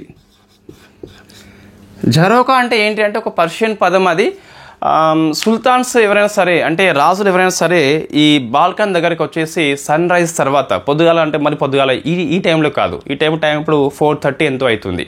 సో ఇన్ఫ్యాక్ట్ వీళ్ళు బయటకు వచ్చేసి ప్రజలకి చేయి ఊపుతారు. సో ప్రజలు దండం పెడతారు ఇట్లా, అదే జరోకా అని చెప్పేసి పిలుస్తాం. రాజు బాల్కానికి వచ్చి, ఇన్ఫ్యాక్ట్ ఇది పర్షియన్ పదంలో కిటికీ అని చెప్పేసి కూడా అర్థం వస్తుంది, విండో అని చెప్పేసి వస్తుంది. వచ్చేసి ఇట్లా చేతులు ఊపే ప్రక్రియ పేరే మీకు జరోకా అని చెప్పేసి పిలుస్తాం. సో జహాంగీర్ టైంలో జరోకా చేసింది జహాంగీర్ కాదు, ఆయన నూర్జహాన్ అని చెప్పేసి ఒక పెళ్ళైన ఆమెను మళ్ళీ పెళ్లి చేసుకుంటాడు, భర్తను చంపేసి, అది వేరే విషయము. సో నూర్జహాను చేసుకున్నాడు, నాశనం మొత్తం. కాందహార్ని కోల్పోయింది, ఆమె వచ్చి ఇట్లా ఊపింది, కథం. కాందహార్ని కోల్పోయిళ్ళు, అహ్మద్ నగర్ని కోల్పోయిళ్ళు జహాంగీర్ టైం లోపల. సో జరోకా మహిళ అని చెప్పేసి ఒక ఉంటారు. జరోకాని రద్దేసిన వ్యక్తి ఔరంగజేబ్ అండి. వై? బికాజ్ ఇది నాన్ ఇస్లామిక్ ప్రాక్టీస్ అని చెప్పేసి, ఇది ఇస్లాంలో ఉండదని చెప్పేసి ఔరంగజేబు ఈ జరోకాని కంప్లీట్గా బ్యాన్ చేస్తాడు. తర్వాత అయిపోయింది, వాళ్ళ ఇంటికి పోతారు. సో ఈయన బయటకు వచ్చేసి ఆయన పనులు చేసుకుంటాడు. మళ్ళీ వీళ్ళు ప్రజలు తమ యొక్క పిటిషన్స్ని సమర్పిస్తారు. దాన్ని మనము సెకండ్ది సో దివాన్ ఈ ఆమ్ అని చెప్పేసి పిలుస్తాం. ఆమ్ అంటే కామన్ పీపుల్ అని చెప్పేసి వస్తుంది. కామన్ పీపుల్ కోసము ఒక దర్బార్ని ఏర్పాటు చేస్తాడు. వాళ్ళ పిటిషనర్లు సమర్పణ చేస్తారు తమ యొక్క అభ్యర్థనని, తమ యొక్క వేడుకలు ఏమైనా ఉంటే రాజుకు చెప్పుకుంటారు ఈ దర్బార్ విషయంలో. సో దివాన్ ఈ ఆమ్ ఒక బిల్డింగ్ అండి, ఇది ఫతేపూర్ సిక్రీ లోపల ఉంటుంది. షాజహాన్ది కూడా దివానీ ఆమ్, దివానీ కా అని చెప్పేసి అది ఎర్రకోటలో ఉంటుంది, అది వేరే విషయం మనకి. సో దివాన్ ఈ ఆమ్ అని చెప్పేసి ఫతేపూర్ సిక్రీ లోపల ఉన్న బిల్డింగ్ పేరు. ఇక్కడ ప్రజల్ని కలుసుకుంటాడు. సో పబ్లిక్ అడ్మినిస్ట్రేషన్ ఇక్కడ చేయడం జరుగుతుంది. దర్బార్ అని చెప్పేసి పిలుస్తాం. ఎల్లప్పుడూ ప్రజలకు ఆహ్వానం ఉంటుంది. తమ యొక్క అభ్యర్థన, తమ యొక్క రిక్వెస్ట్ ఎవరైనా ఇక్కడ సమర్పణ చేసుకోవచ్చు. సో లంచ్ వరకు ఉంటుంది అదే పని, లంచ్ వరకు. సో లంచ్ టైం అయిపోతుంది, విశ్రాంతి అవసరం ఉంటుంది. ఆ టైం లోపల మరొకటి ఉంటుంది, సో గుసల్ ఖానా అని చెప్పేసి పిలుస్తాం. సో గుసల్ ఖానా, ఖానా అంటే ఏంటి మీకు మందిరం అని చెప్పేసి, గుసల్ ఖానా అంటే మీకు జనరల్గా బాత్రూమ్ అని చెప్పేసి, వాష్రూమ్ అని చెప్పేసి పర్షియన్ భాషలో పిలుస్తాం. అక్బరు ఇన్ఫ్యాక్ట్ ఈ లంచ్ తర్వాత కొంచెంసేపు బాత్రూంలోకి వెళ్ళి రహస్య సమావేశాలు చేసేది. So secret meetings are there. ఎవరితోని? క్లోజ్డ్ మినిస్టర్స్తో చేసేది. అంటే రాజ్యం ఎలా ఉంది, రాజ్యంలో ఉన్న ప్రాబ్లమ్స్ ఏంటని చెప్పేసి చెప్పేది అన్నట్టు. సో ఈయన బాత్రూంలో కూర్చుంటే వాళ్ళు వచ్చి బాత్రూంకి వచ్చేసి రహస్య మీటింగ్స్ పెట్టుకునేది. దాన్ని మనం గుసల్ ఖానా అని చెప్పేసి పిలుస్తాం. నెక్స్ట్ ఇది అయిపోతున్న తర్వాత సాయంత్రం అయ్యే టైంకి మళ్ళీ సో ఇంకోటి ఉంటుంది, దాని పేరు దివాన్ ఈ ఖాస్. ఇది మూడోదండి, ఇక్కడ లంచ్ అని చెప్పేసి రాసుకోవాలి. ఫోర్త్ది సో దివాన్ ఈ ఖాస్. సో ఖాస్ అంటే మీకు ఎలైట్ పీపుల్ అండి. ఎలైట్ అంటే ఇట్స్ నాట్ కామన్ పీపుల్. వీళ్ళు మినిస్టర్స్ కావచ్చు, లేకుంటే రాయబారులు కావచ్చు. కొంతమంది మినిస్టర్స్ ఇక్కడనేమో క్లోజ్ మినిస్టర్స్ ఉంటారు. ఇట్ ఈస్ కాల్డ్, మన భాషలో చెప్పాలంటే కిచెన్ క్యాబినెట్గా పిలుస్తాం. మన ఇందిరాగాంధీ టైంలో వచ్చింది కదా. దివానీ ఖాస్ అంటే ఎలైట్ పీపుల్స్, మినిస్టర్స్తోని కావచ్చు, లేకుంటే రాయబారులతో కావచ్చు, కొన్ని మీటింగ్స్ పెట్టుకుంటాడు. ప్రైవేట్ పీపుల్స్ వీళ్ళంతా కూడా, నాట్ పబ్లిక్ పీపుల్స్. సో వీళ్ళు ఎలైట్ అని చెప్పేసి పిలుస్తాం. అందుకే అంటే మంత్రులు రాయబారులతో మీటింగ్ వచ్చేసి దివానీ ఖాస్ పిలుస్తాం. ఇవి రెండు కూడా మీకు ఫతేపూర్ సిక్రీ లోపల ఉంటాయి, దివానీ ఈ ఆమ్, దివానీ ఖాస్. షాజహాన్ టైంలో మళ్ళీ ఇవి రెండు కూడా ఉంటాయి. దివానీ ఖాస్ అయితే షాజహాన్ టైంలో చాలా ఎక్సలెంట్గా ఉంటుంది. సో మయూరి సింహాసనం వచ్చేసి ఇక్కడే ఉంటుంది మీకు. మనం డిస్కస్ చేద్దాం షాజహాన్ యొక్క వాస్తు శిల్పం లోపల డిస్కస్ చేద్దాం. ఇది అక్బర్ యొక్క అడ్మినిస్ట్రేషన్ అండి. సో హెడ్డింగ్ ఏంటి? Time management of Akbar in one day అని చెప్పేసి హెడ్డింగ్ పెట్టుకొని, సో ఇది జరోకా అని చెప్పేసి రాసుకోవాలి. బాల్కనీలోకి వచ్చేసి దర్శనం ఇవ్వడము. జరోకాని ముంచింది ఎవరు అంటే నూర్జహాన్. జరోకా రద్దు ఎవరు అంటే ఇన్ఫ్యాక్ట్ ఎవరు? ఔరంగజేబు అని చెప్పేసి. దివాన్ ఈ ఆమ్ అని చెప్పేసి పిలుస్తాం, అంటే పబ్లిక్ అఫైర్స్ దర్బార్ అని చెప్పేసి వస్తుంది. Lunch time taken. So Ghusal Khan అని చెప్పేసి ఒక వాష్రూమ్ ఉంటుంది, అందులో రహస్య మీటింగ్ పెట్టుకుంటాడు అక్బరు క్లోజ్ మినిస్టర్స్ వాళ్ళతోని. దివానీ ఖాస్ ఎలైట్ పీపుల్స్, మంత్రులు కావచ్చు, రాయబారులు కావచ్చు, అక్కడ మీటింగ్ పెట్టుకుంటాడు. ఇవి 4 కూడా ఒకరోజు ఆయన యొక్క దినచర్య. సో నెక్స్ట్ మన్సబ్దార్ సిస్టమ్ అని చెప్పేసి పిలుస్తాం, ఒక సైనిక వ్యవస్థ. So very famous. అయితే ఈ ర్యాంకింగ్ సిస్టమ్ అని చెప్పేసి పిలుస్తాం జనరల్గా. ఇది వెరీ ఫస్ట్ టైమే కాదు, it is not unique method. అంతకుముందే మీకు చెంగీస్ ఖాన్ అని చెప్పేసి కనిపిస్తుంది. సో చెంగీస్ ఖాన్లో ఖాన్ అనేది ఒక ranking system, it is military ranking system. కాబట్టి అక్బర్ ఫస్ట్ టైం ఏం కాదు ర్యాంకింగ్ ఇవ్వడము. సో చెంగీస్ ఖాన్ టైంలోనే మీకు కనిపిస్తుంది. చెంగీస్ ఖాన్ ఎవరు అంటే ఇన్ఫ్యాక్ట్ అక్బర్ యొక్క పూర్వీకులే కదా. సో బాబర్ ఎవరంటే మనం డిస్కస్ చేసినాం ఆల్రెడీ. 2 వంశాల నుంచి వస్తాడు. తల్లి నుంచి మంగోల్స్ చెంగీస్ ఖాన్, తండ్రి నుంచి తైమూర్స్ ఉంటారు. 2 వంశాల నుంచి వచ్చిన వాళ్ళే ఈ మొఘల్స్. సో కాబట్టి చెంగీస్ ఖాన్ యొక్క సైనిక రీఫార్మ్స్ ఏవైతే ఉన్నాయో అక్బర్ కూడా ఫాలో అయ్యిండు, తన యొక్క పూర్వీకుల రీఫార్మ్స్ ఫాలో అయ్యిండు. ఇది యూపీఎస్ ప్రిలిమ్స్లో ఒక స్టేట్మెంట్ క్వశ్చన్ అండి. It is correct, it is not unique method. ఇది తన యొక్క పూర్వీకులు అయిన చెంగీస్ ఖాన్ని ఫాలో కావడం జరిగింది. బట్ కొంచెం చెంగీస్ ఖాన్ యొక్క సిస్టమ్ని కొంచెం ఆధునీకరణ చేసి మరింత మెరుగైన సిస్టమ్గా తీసుకొచ్చాడు మన అక్బర్. రైట్. సో మీరు ర్యాంకింగ్ చూస్తే మొత్తం మీద అక్బర్ ప్రకారము నేను సైనికులకి 66 టైప్స్ ర్యాంకింగ్ చెప్పి చెప్పడం జరిగింది. బట్ అబుల్ ఫజల్ యొక్క అక్బర్ నామా పుస్తకము best source of the administration of Akbar, Akbar Nama పుస్తకం అని చెప్పేసి అక్బర్ పరిపాలన గురించి ఎక్సలెంట్గా చెప్తే 3rd వాల్యూమ్లో దేర్ ఆర్ 3 వాల్యూమ్స్ ఉంటాయి ఈ అక్బర్ నామాలో. 3rd వాల్యూమ్ పేరు వచ్చేసి ఐనీ అక్బర్ అని చెప్పేసి ఉంటుంది. ఆ ఐనీ అక్బర్ లోపల అక్బర్ పరిపాలన గురించి ఉంటుంది. అందులో ఏముంటుంది అంటే అబుల్ ఫజల్ ప్రకారము మన్సబ్దార్ సిస్టమ్ లోపల 33 రకాల ర్యాంకింగ్స్ ఉంటాయట. అక్బర్ ప్రకారము 66, అబుల్ ఫజల్ ప్రకారం మాత్రం చూస్తే 33 అని చెప్పేసి గుర్తుపెట్టుకోవాలి. సో ఒకసారి మనం చూస్తే బేసిక్గా ఇందులో లోయెస్ట్ ర్యాంకింగ్ వచ్చేసి 10 ఉంటుంది, 10 ఉంటుంది. సో హైయెస్ట్ వచ్చేసి 7000 ఉంటుంది.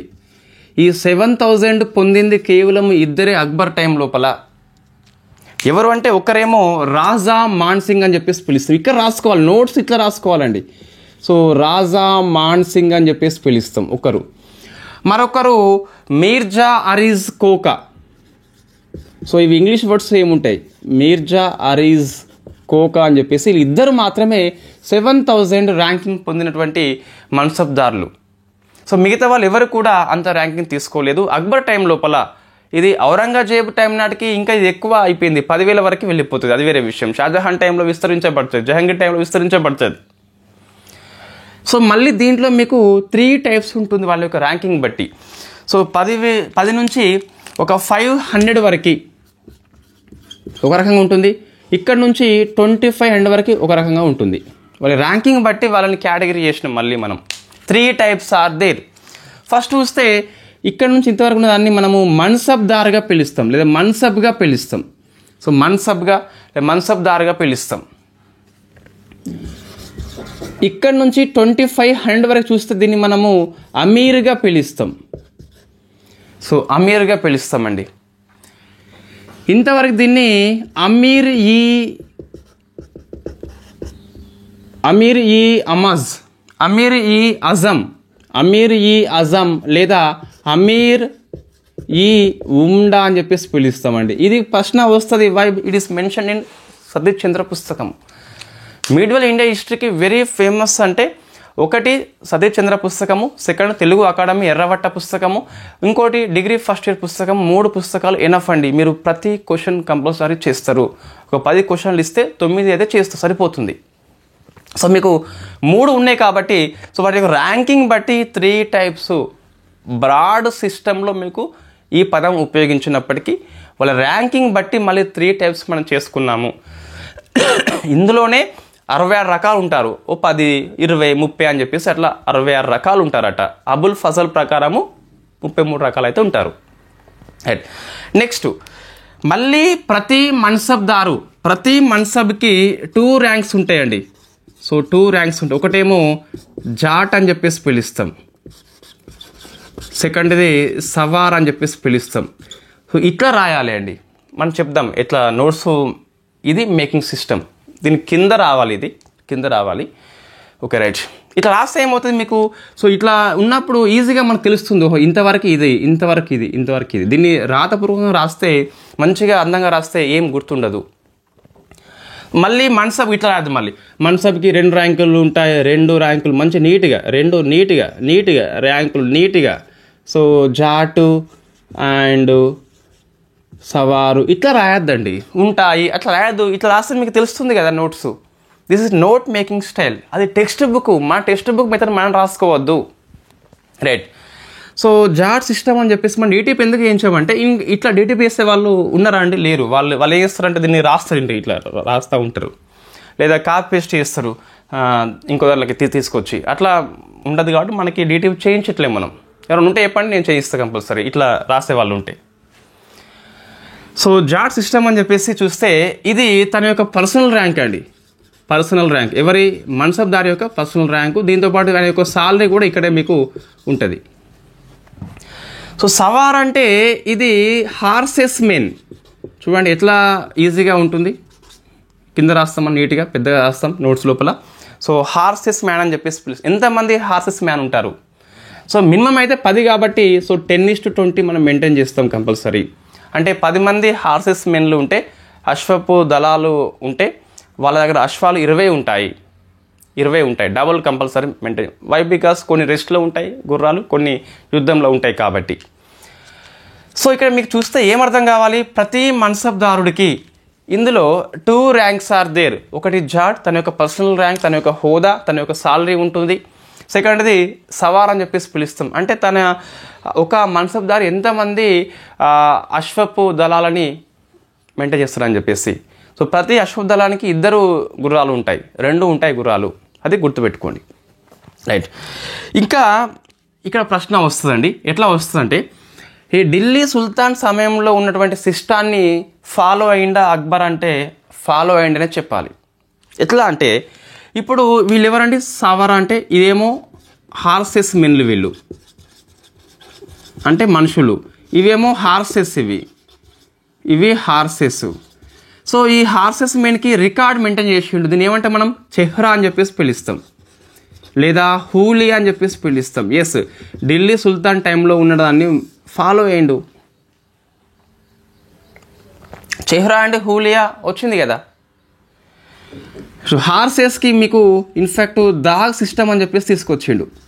ఇది కూడా ఎక్కడ ఉంది, ఢిల్లీ సుల్తాన్స్ ఫాలో అయ్యింది కదా. ఎస్, ఇది మనకి యూపీఎస్ క్వశ్చన్ అండి. గుర్రాలకి బ్రాండింగ్ చేయడంలో అక్బర్ ఢిల్లీ సుల్తాన్స్ ఫాలో అయ్యండి అని చెప్పేసి కొనసాగించని చెప్పి ప్రశ్న వస్తుంది. ఎస్, కొనసాగించాడు. మన గ్రూప్ 2 టీజీపీఎస్ క్వశ్చన్ వచ్చింది కదా, అల్లావుద్దీన్ ఖిల్జీ టైంలో ఉన్న రీఫార్మ్స్ని మహమ్మద్ బిన్ తుగ్లక్ ఫాలో అయ్యండి లేదా అని చెప్పేసి ప్రశ్న వచ్చింది. సో కాబట్టి మనం అప్లై చేసుకోవాలి. ఇక్కడే మనం చేస్తే ఆన్సర్ ఈజీగా చేయవచ్చు. ఇట్లా నోట్ మేకింగ్ సిస్టమ్ ఇట్లా రాసుకోండి, మీరు మంచిగా గుర్తుంటుంది. ఈ మొత్తం ఇట్లా పాయింట్స్ రాస్తే ఏం గుర్తుండదండి.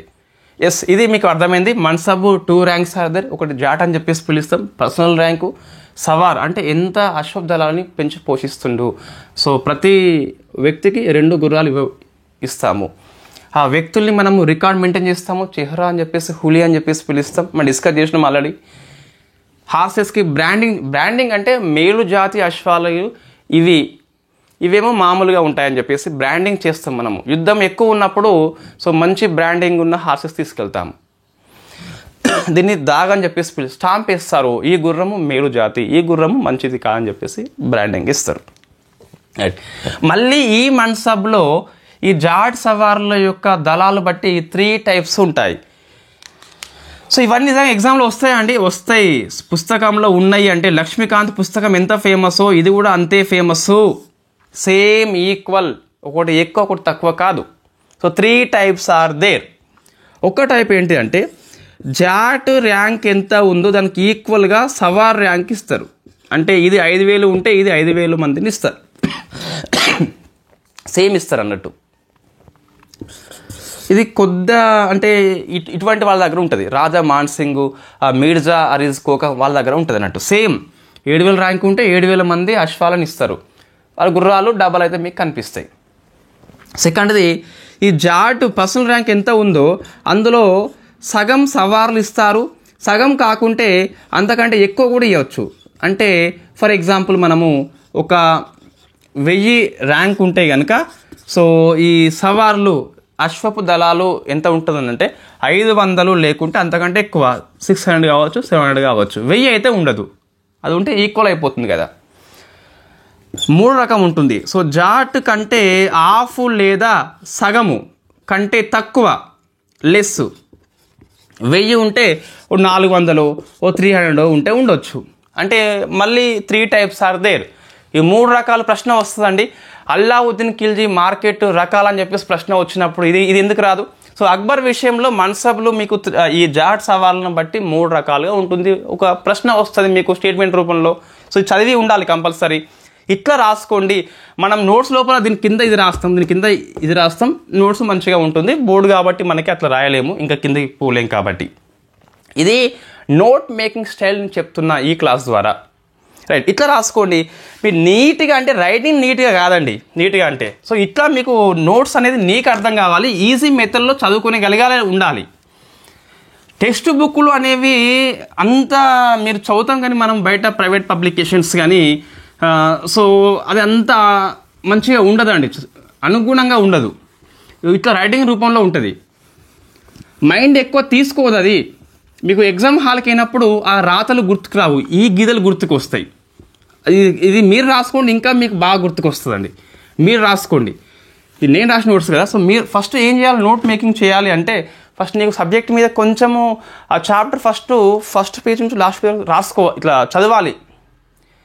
నోటికి వచ్చే విధంగా కాదు, ఒక ఐడియా కోసం చదవాలి. తెలుస్తుంది ఇది మ్యాటర్ ఉన్నది, ఇది మనం ఏం చేయాలి, స్టెప్ బై స్టెప్ అధ్యయనం చేయాలి ఏదైనా సరే. సో అప్పుడు ఇట్లా హెడ్డింగ్ పెట్టుకోవాలి రఫ్గా. ఫస్ట్ రఫ్ వర్క్ లేకుండా ఇంత క్లియర్ నోట్ రాదండి. మీకు ఈ టాపిక్కి ఒక 1 అవర్ టైం పడుతుంది క్లాస్ విన్నాక. బట్ నేను 3 to 4 అవర్స్ కష్టపడితే తప్పించి నోట్స్ రాదు మనకి. నేనే కాదు ఎవరైనా సరే రఫ్గా ఫస్ట్ జస్ట్ హెడ్డింగ్స్ మాత్రమే, రఫ్లో మొత్తం పాయింట్స్ రాయద్దు. హెడ్డింగ్ ఇది ఒక ఫ్రేమ్ చేసుకోవాలి, ఒక స్క్రిప్ట్ అన్నట్టు అది. అప్పుడు మన ఫీల్డ్ మీదకి వెళ్ళిపోతాం.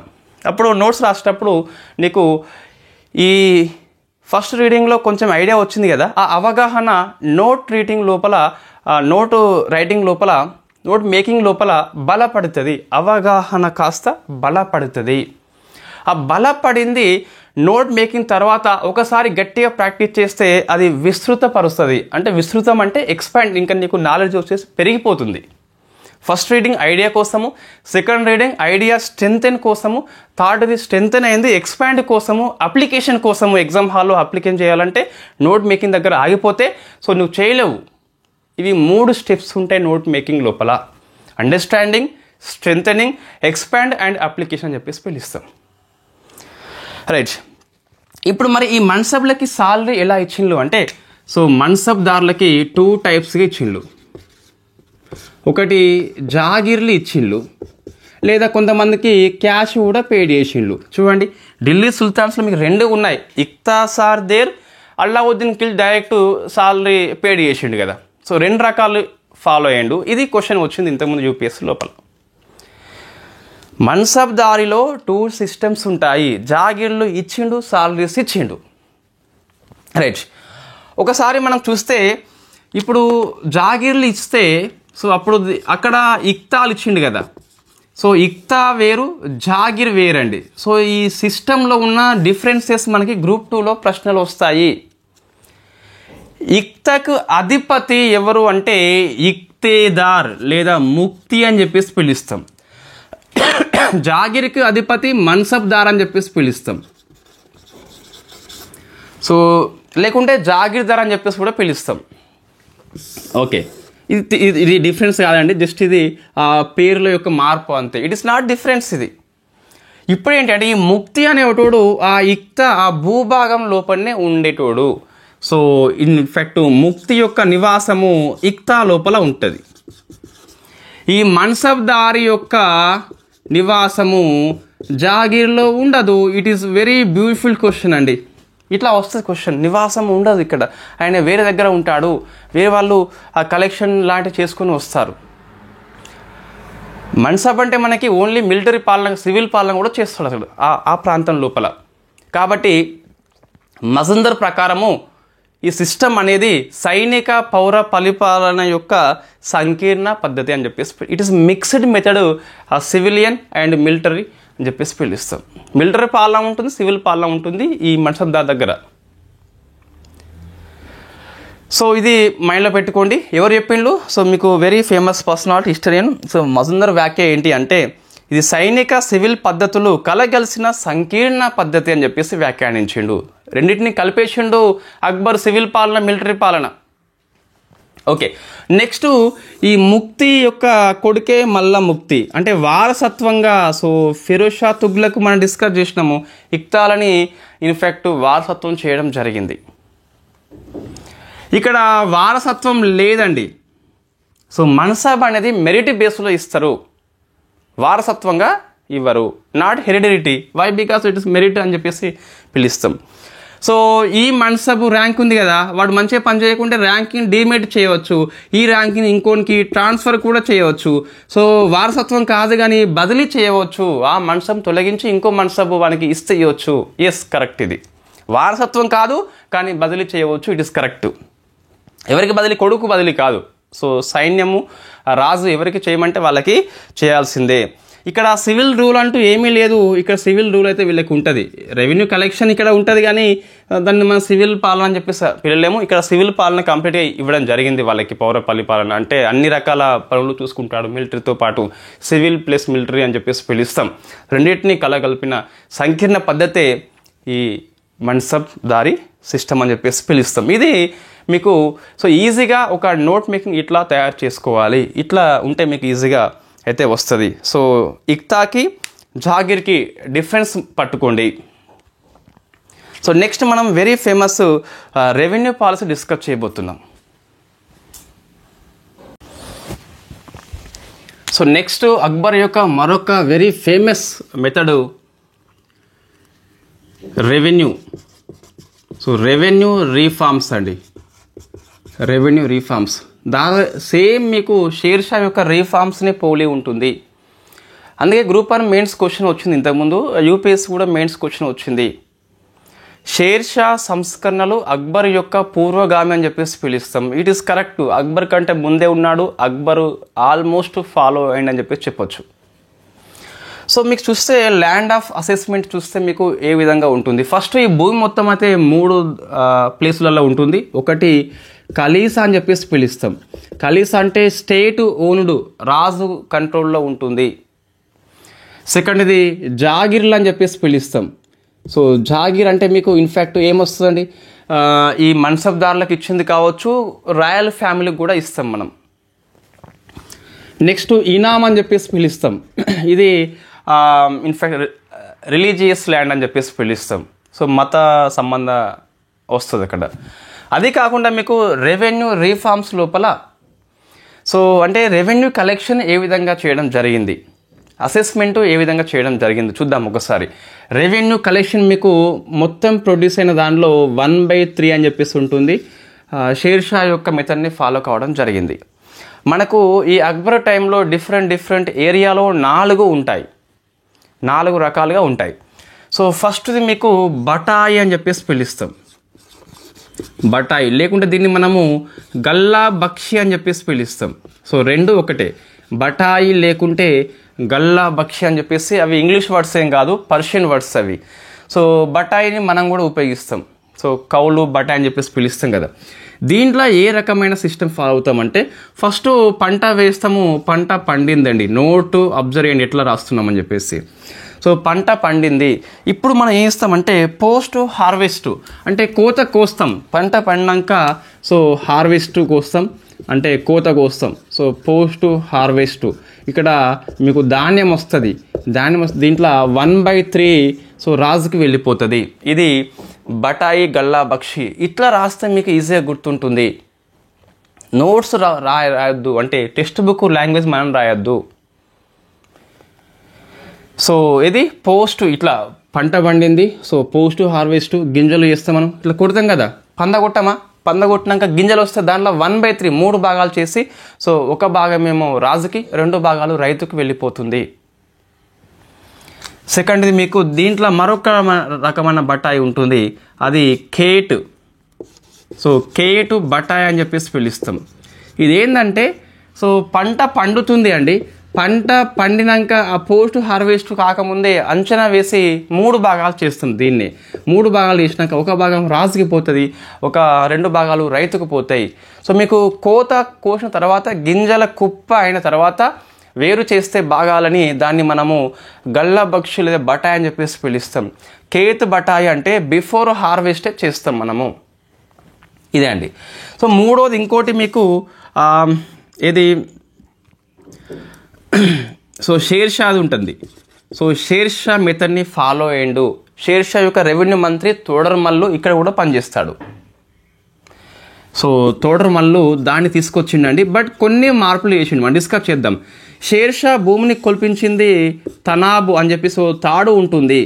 సో తాడుతో కొల్పించిండు. Some demerits are there. తాడిని గట్టిగా లాగితే లేకుంటే కొంచెం లూజ్గా ఉంటే కొంచెం మార్పు వస్తుంది కొలత విషయంలో. ఆ లోపాలని తోడర్మల్ సరి చేస్తూ ఒక వెదురు కర్ర దీనికి ఇనుప రింగులు అమర్చిండు. దీన్ని మనము జరీబ్ అని చెప్పేసి పిలుస్తాం. సో జరీబుతోని భూమిని కొలిచి ఆ భూమిని ఉత్తమ, మధ్యమ, అధమ అని చెప్పేసి 3 రకాలుగా చేస్తాడు. గుడ్, మిడ్లింగ్, బ్యాడ్ అని చెప్పేసి పిలుస్తాం. మళ్ళీ దాంట్లో 1/3 అని చెప్పేసి రెవెన్యూ కలెక్షన్ చేయడం జరిగింది. షేర్ షా యొక్క మెథడ్ని ఫాలో అయ్యండు. ఈ జరీబ్ కాస్త మీకు జబ్తీగా మారిపోయింది. It is zabti method, it is bandobast method. అన్ని పదాలు ఒకటే. షేర్ షా యొక్క రెవెన్యూ మెథడ్ని తోడర్మల్లు కొంచెం మార్పులు తీసుకొచ్చి జరీబ్ వంటి కులబద్ధత తీసుకొచ్చి, తోడర్మల్ అని చెప్పేసి పిలవద్దు, ఇక్కడ అక్బర్ అని చెప్పేసి పిలవాలి మనం. జబ్తీ పద్ధతి అని చెప్పేసి పిలుస్తాం, బందోబస్తు అని చెప్పేసి పిలుస్తాం. దీన్ని అక్బర్ కొంచెం మెరుగైన దానిగా చేయడానికి సో ఒక సిస్టమ్ తీసుకొచ్చాడు. దాని పేరే దహాసల్ సిస్టమ్ అని చెప్పేసి పిలుస్తాం. సో దాన్ని మనము దహాసల్, సో దహాసాల సిస్టమ్ అని చెప్పేసి పిలుస్తాం. సో ఇది అంటే గడిచిన 10 years యొక్క ప్రొడక్షన్ని ఎస్టిమేట్ చేసి 1/3 లెక్కిస్తాం. బట్ ఇందులో ఈ సిస్టంలో భూమి మొత్తాన్ని 4 టైప్స్ చేస్తాం మనం. ఇక్కడ 3 టైప్సే ఉన్నాయి మీకు అబ్జర్వ్ చేయండి. జప్తీ, బందోబస్తు అని చెప్పేసి జస్ట్ మనం పేరు మార్చుకున్నాము, అది శేష మెథడే. అదే గుడ్, మిడ్లింగ్, బ్యాడ్ అని చెప్పేసి ఉండే 3 ఉండే. ఇక్కడ ఇట్లా కాకుండా మరింత మెరుగైన పద్ధతి అవసరం అని చెప్పేసి రైతులు కొన్నిసార్లు పంటలు వేయలేకపోతారు కరువు కారణంగా. సో అన్ని భూములు సేమ్ ఉండే కాబట్టి దాన్ని 4 రకాలుగా బ్రాడ్గా కాన్సెప్ట్ తీసుకొస్తాడు. ఆ 4 మనం గుర్తుపెట్టుకోవాలి, దీంట్లో భాగంగా ఉంటాయి. చాలాసార్లు ప్రశ్న వచ్చింది మ్యాచింగ్ పర్పస్ లోపల. సో ఫస్ట్ రకం ఏంటని చెప్పేసి చూస్తే పోలాజ్ అని చెప్పేసి పిలుస్తాం. సో పోలస్ అని చెప్పేసి పిలుస్తాం. ఇందులో ఎవ్రీ ఇయర్ 2 క్రాప్స్ పండుతాయి. There is no any gap. పంటల మధ్య ఎటువంటి గ్యాప్ అయితే మీకు కనిపించదు. సో పోలస్ సిస్టమ్ అని చెప్పేసి ఉంటుంది. ఇది మంచి సారవంతమైన నేల. సెకండ్ది మీకు పరౌటి అని చెప్పేసి ఉంటుంది. సో పరౌటి అని చెప్పేసి ఇక్కడ ఓన్లీ 1 year గ్యాప్ వస్తుంది. అంటే ఇది ఒక బంజరు భూమి అంటే కాదు పూర్తిగా. 1 year అంటే ఈ సంవత్సరం పంట పండించినాం కదా, నెక్స్ట్ ఇయర్ గ్యాప్ ఇస్తాము, ఇంకొక ఇయర్ పండిస్తాము, ఇంకో ఇయర్ గ్యాప్ ఇస్తాము. ఆ గ్యాప్ బట్టి దీన్ని పరౌటి అని చెప్పేసి పిలుస్తాం. మూడోది మీకు సో చాచర్ అని చెప్పేసి ఉంటుంది. ఇది గ్యాప్ అనేది 2 to 3 years ఉంటుంది, ఎక్కువ గ్యాప్ ఉంటుంది. నాలుగోది బంజర్ భూమి అండి. సో బంజర్ భూమిలో పంటలు పండవు, గ్యాప్ వచ్చేసి 5 ఏళ్ల కంటే ఎక్కువ ఉంటుంది. It is unfit for cultivation. వాస్తవంగా ఇది మనకి సాకు పనికిరాని భూమి అని చెప్పేసి పిలుస్తాం. సో ఇప్పుడు దహసాల సిస్టమ్ అంటే ఏంది? Polaj are there, parauti are there, chachar and banjar. ఈ గ్యాప్ బట్టి మీరు ఇక్కడ 3 to 4 అని చెప్పేసి కొన్ని పుస్తకాల్లో ఉంటుంది, ఎస్ తీసుకోవచ్చు. బంజర్ భూమి అంటే it is unfit for cultivation, సాగు యోగ్యం కాని భూమి అని చెప్పేసి పిలుస్తాం.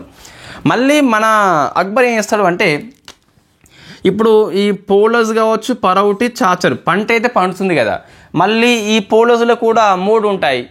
Bad, middling, good. ఇక్కడ 3 అయిపోయినాయి. ఈ పరౌటిలో మళ్ళీ 3 ఉంటాయి. Good, bad, middling. ఇక్కడ మళ్ళీ 3 ఉంటాయి. మొత్తం 9 కదా. 9 ప్లస్ ఈ బంజారు కలిపి మొత్తం 10 అండి. సో మొత్తం భూమి రకాలు చూస్తే మీకు 10 రకాలు ఉంటుంది. ఇక్కడ ఓన్లీ 3 ఉంటాయి. ఇక్కడ 4 రకాలని మళ్ళీ వాడు 10 రకాలు చేసిండు. 10 చేసి ఇక్కడ 10 అంటే ఇట్లా ఇది పొలాదిలో గుడు, బ్యాడు, మిడ్లింగు, మళ్ళీ పరవటిలో 3, మళ్ళీ చాచర్లో 3, బంజర్ అయితే ఒకటే ఉంటుంది. రైట్. ఇప్పుడు క్రాప్లు ఏంటి అంటే వరి పండిస్తున్నావా, గోధుమ పండిస్తున్నావా, మొక్కజొన్న ఏంటని చెప్పేసి క్రాప్ ఉంటుంది. నెక్స్ట్ ఈ పంట విషయంలో ఈ భూమిలో గత 10 yearsలో ఎంత పండింది. సో యావరేజ్ తీస్తాడు. యావరేజ్ తీసి ఈ యావరేజ్లో 1/3 అని చెప్పేసి ట్యాక్స్ వేసిస్తే 1 భాగము రాజుకి, 2 భాగాలు రైతుకు వెళ్ళిపోతుంది. This is a beautiful notes అండి, మీకు ఈజీగా గుర్తుంటుంది కంపల్సరీ. సో ఇక్కడ మీకు నోట్స్లో కొంచెం మెరుగ్గా ఉంటుంది, అంటే మనం ఇక్కడ బోర్డు కాబట్టి అట్లా సెట్ చేయలేము. ఇట్లా రాసుకోండి, 1 పేజీలో మీకు వస్తుంది. సో నెక్స్ట్ చూస్తే ఇప్పుడు మీకు ఏమర్థం కావాలి అంటే ఈ ఈ ఈ సిస్టాన్ని ఎక్కడ తీసుకొచ్చాడు. సో 3 ప్రాంతాలు ఉంటాయి. ఒకటేమో మాల్వా అంటాము, లాహోర్ అంటాము, ఇంకోటి వచ్చేసి గుజరాత్. సో ఇది 3 ప్రాంతాల లోపల ఫాలో అయ్యింది కాబట్టి ఈ 3 ప్రాంతాలని మనం గుర్తుపెట్టుకోవాలి కంపల్సరీ. మరి ఇది 10 years సిస్టమేనా? ఇది దహసాలంటే 10 ఏళ్ళ సిస్టమా? నో, బిగ్ నో అండి. ఇట్ ఈస్ పర్మనెంటా? నో, కాదు. కొన్ని పుస్తకాల్లో ఉంటుంది కాబట్టి నేను చెప్తున్నా. It is not permanent system. It is not 10 years system. ఎప్పుడైనా సరే రాజు మోడిఫై చేయవచ్చు. నేను రాసిన చూడండి, నీట్గా మీ నోట్స్ ఉంటుంది. డౌట్స్ అని చెప్పేసి ఇది అయిపోయింది, మీకు వేరే పేజీకి వెళ్ళిపోయాను నేను. సో డౌట్స్, ఈ డౌట్స్లోకి వెళ్ళి క్వశ్చన్స్ నేరుగా వస్తాయండి. సో డౌట్స్ రాసి, is it 10 years system? No, 10 types system and 10 years ఆధారంగా తీసుకున్నాం. శిస్తు అనేది ఒకసారి నిర్ణయిస్తే 10 years మారదా? నో, అట్లా లేదు ఇక్కడ. It is permanent system? No, ఎప్పుడైనా సరే మోడిఫై చేయొచ్చు అని చెప్పేసి రాసినాం మనం. అట్లా మీకు ఈజీగా గుర్తుంటుంది నోట్ మేకింగ్ స్టైల్. సో ఇంకోటి చిన్నగా ఉంటుంది, 4th అది చివరి లాస్ట్ది నసాక్ అంటాము. దీన్నే నసాక్ అన్నా ఒకటే, ఇంకోటి కన్కూట్ అన్నా ఒకటే, కన్కూట్ అన్నా కూడా ఒకటే. ఇది based on the past production, గతంలో ఎంత ఉత్పత్తి అయిందో అంచనా వేసి తీసుకొస్తారు. మీ కన్కూట్ అంటే, కన్ అంటే పర్షియన్ భాషలో గ్రెయిన్, ధాన్యం అండి. ధాన్యము, కూట్ అంటే ఎస్టిమేషన్. సో గతంలో ఉన్న ధాన్యం ఎస్టిమేషన్ చేస్తాం మనం. సో ఇవి రెండు కూడా గతం బట్టి విధిస్తామండి. డిఫరెంట్ ఏరియాలో ఉన్నాయి, ఆ ప్లేసెస్ అవసరం లేదు. దహసలా మాత్రము ఈ 3 గుర్తుపెట్టుకోవాలి. గుజరాత్, లాహోర్ అండ్ మాల్వా అని చెప్పేసి గుర్తుపెట్టుకోవాలి. ఈ 3 ప్రాంతాల క్వశ్చన్స్ చాలాసార్లు వచ్చింది. ఇది మన అక్బర్ యొక్క రెవెన్యూ పాలసీ అండి. సో ఇక్కడ మీరు మనం డిస్కస్ చేసినామంటే రెవెన్యూ పాలసీ విషయంలో సో అసెస్మెంట్ అనేది 5 టైప్స్ ఉంటుంది. ఫస్ట్ ఏంటి, బటాయి, గల్లా బక్షి అని చెప్పేసి పిలుస్తాం. సో పంట పండుతుంది, కోత కోస్తాము, ఇన్ఫ్యాక్ట్ పంద కొట్టినాక వచ్చింది 1/3 అని చెప్పేసి. నెక్స్ట్ కేట్ బటాయి అంటే సో బిఫోరే ఇది పంట అనేది వాళ్ళు ఇది కోత కోయక ముందే షేర్ చేస్తారు. షేర్ షా మీద ఫాలో అయ్యండు, బట్ ఇక్కడ తనాబు ఉంటే ఇక్కడ జరీబా అని చెప్పేసి ఇట్ ఇస్ కాల్డ్ జప్తీ లేదా బందోబస్తు అని చెప్పేసి పిలుస్తాం. ఫోర్త్ది ఈ జప్తిని మరింత మెరుగుపరిచి వచ్చిందే దహాసాల్ సిస్టమ్ అని చెప్పేసి. 4 టైప్స్ ఆర్ దేర్. పొలాజ్ 2 క్రాప్లు పండుతాయి, there is no any gap పంటల మధ్య. పరౌటి 1 year గ్యాప్ ఉంటుంది. చాచర్ 2 to 3 years ఉంటుంది. Banjar it is unfit for cultivation but 5 or more years కంటే ఎక్కువ అని చెప్పేసి పుస్తకాల్లో ఉంటుంది. సో మళ్ళీ 3 3 + 1 10 అని చెప్పేసి 10 ఈ క్రాపులు 10 years యొక్క ఎంత యావరేజ్ ప్రొడక్షన్, దానిలో 1/3 ట్యాక్స్ విధిస్తాం. It is not 10 years system, it is not permanent system. రాజు ఎప్పుడైనా మోడిఫై చేయవచ్చు ట్యాక్స్ని. నెక్స్ట్ నసాక్ లేదా కన్కూట్ అంటే సో మీకు గత ఉత్పత్తి ఆధారంగా 1/3 మనం తీసుకోవడం జరుగుతుంది. ఇది రెవెన్యూ పాలసీ. నెక్స్ట్ వస్తుంది religion policy, very famous. Next Akbar యొక్క very famous religion policy. So group 1 mains question అండి, ఇది డైరెక్ట్గా వస్తుంది. అక్బర్ యొక్క మత విధానం అని చెప్పేసి వస్తుంది. సో అక్బర్ విషయంలో మీకు బయట వినిపించేది వేరుంటుంది. ఈ రాణా ప్రతాప్ వర్సెస్ అక్బర్ హల్దీఘాట్ వారిని హైలైట్ చేస్తారు. బట్ అందులో రాణా ప్రతాప్ సింగ్కి మీకు ఇన్ఫ్యాక్ట్ రాణా ప్రతాప్కి హకీం ఖాన్ హెల్ప్ చేస్తాడు. మన అక్బర్కి రాజా మాన్ సింగ్. ఇటువైపు హిందూ, అటువైపు ముస్లిమ్స్ ఉన్నారు కాబట్టి హిందూ వర్సెస్ ముస్లిం అని చెప్పేసి చెప్పలేము. సో చాలా హిందువులకి అనుకూలంగా నిర్ణయాలు తీసుకోవడం జరిగిన వ్యక్తి మన అక్బర్ అని చెప్పేసి పిలుస్తాం. Very famous personality. ఈ రిలీజియన్ పాలసీ విషయంలో మధ్యయుగంలో చూస్తే మత సహనము పాటించింది కొంతమందే ఉంటారు. అందులో గొప్ప వ్యక్తి మన అక్బర్ అని చెప్పేసి చెప్పవచ్చు. There is no doubt about it, right. So first చూస్తే ఈ అక్బర్ యొక్క రిలీజియన్ పాలసీ లోపల కీ రోల్ పోషించిన వ్యక్తి ప్రశ్న నేరుగా వస్తుంది కాబట్టి అట్లా మనం రాసుకోవాలి. అబ్దుల్ లతీఫ్ అండి, ఒక సూఫీ గురువు ఇతను. సో అబ్దుల్ లతీఫ్ అని చెప్పేసి పిలుస్తాం. సో ఆయన యొక్క మత విధానం లోపల ఈ అబ్దుల్ లతీఫ్ కీ రోల్ పోషిస్తాడు. స్టెప్ బై స్టెప్ తీసుకొస్తాడు, ఒకేసారి తీసుకురాలేదు, స్టెప్ బై స్టెప్ తీసుకొస్తాడు. ఫస్ట్ 1562 ఇయర్స్ రాసుకోవాలి. 1563 and 64 అని చెప్పేసి 3 సార్లు హిందువులకి అనుకూలంగా నిర్ణయాలు తీసుకోవడం జరిగింది. 62లో చూస్తే మీకు యుద్ధం అయిపోయింది. ఒక హిందూ రాజు ఓడిపోతే కనుక ఆ హిందూ రాజ్యం మొత్తము ఆ మధ్యయుగం లోపల ముస్లిం రాజ్యంగా మారిపోవాల్సిందే.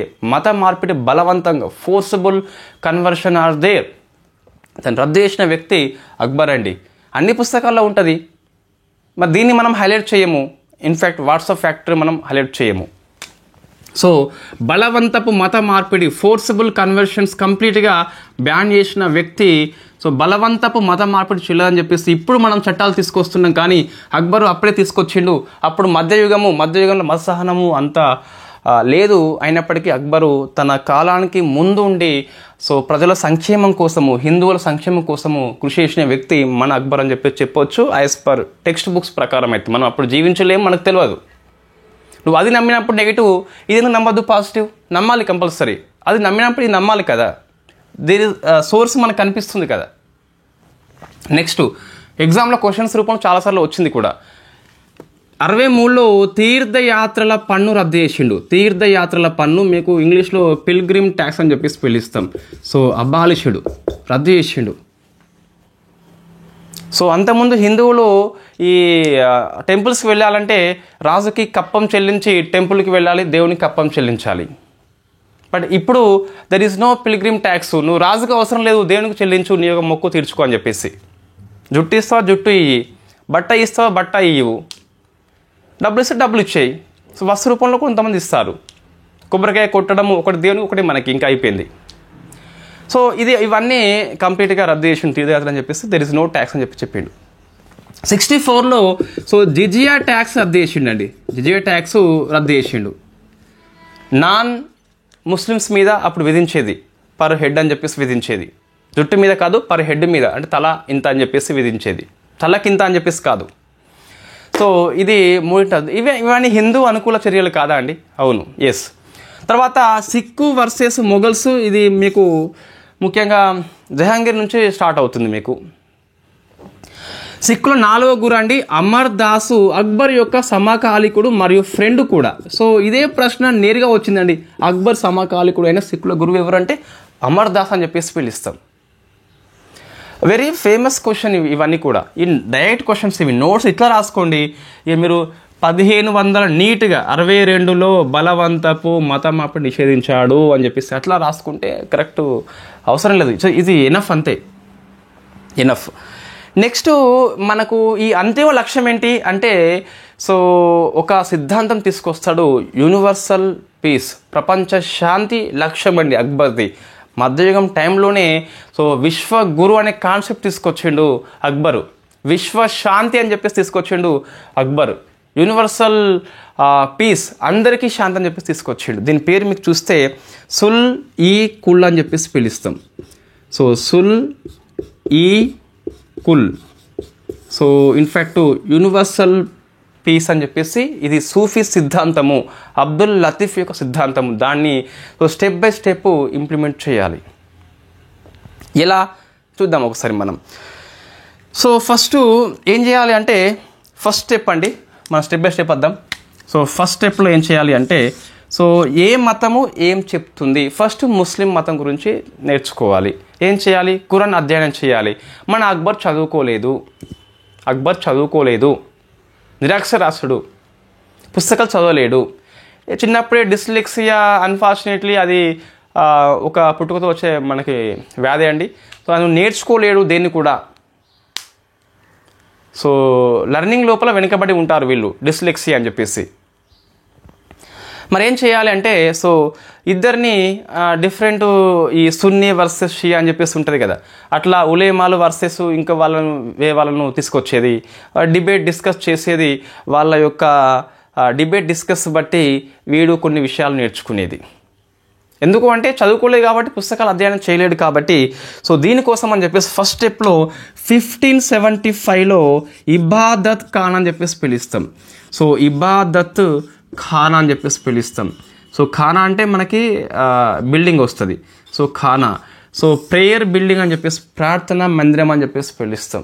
ఇబాదత్ మీన్స్ ప్రార్థన అని చెప్పేసి వస్తుంది. సో ఒక భవనాన్ని ఫతేపూర్ సిక్రీలో బిల్డింగ్ చేస్తాడు. ఇంకేం చేయాలి? బిల్డింగ్కి ఆహ్వానించాలి, డిబేట్ డిస్కస్ చేసుకోవాలి. వాళ్ళు కొట్టుకునంగా వీళ్ళు ఒక సారాంశం తీసుకుంటాడు. సో ఫస్ట్ స్టెప్లో మీకు ఇస్లాం తీసుకొస్తాడు. సో ఏంటి, ఫస్ట్లో ఇస్లాం తీసుకొస్తాడు.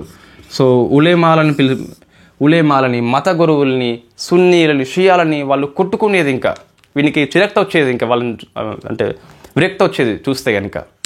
సో ఒక ఫేమస్ స్లోగన్ ఉంటుంది. ఇన్ఫ్యాక్ట్ అబుల్ ఫజల్ యొక్క అక్బర్ నామా లోపల ఈ డిబేట్ డిస్కస్ అనేవి ఎంత ఘోరంగా ఉండేటి అంటే, సాయంత్రం స్టార్ట్ చేస్తే తెల్లవారులు అయిపోయాట.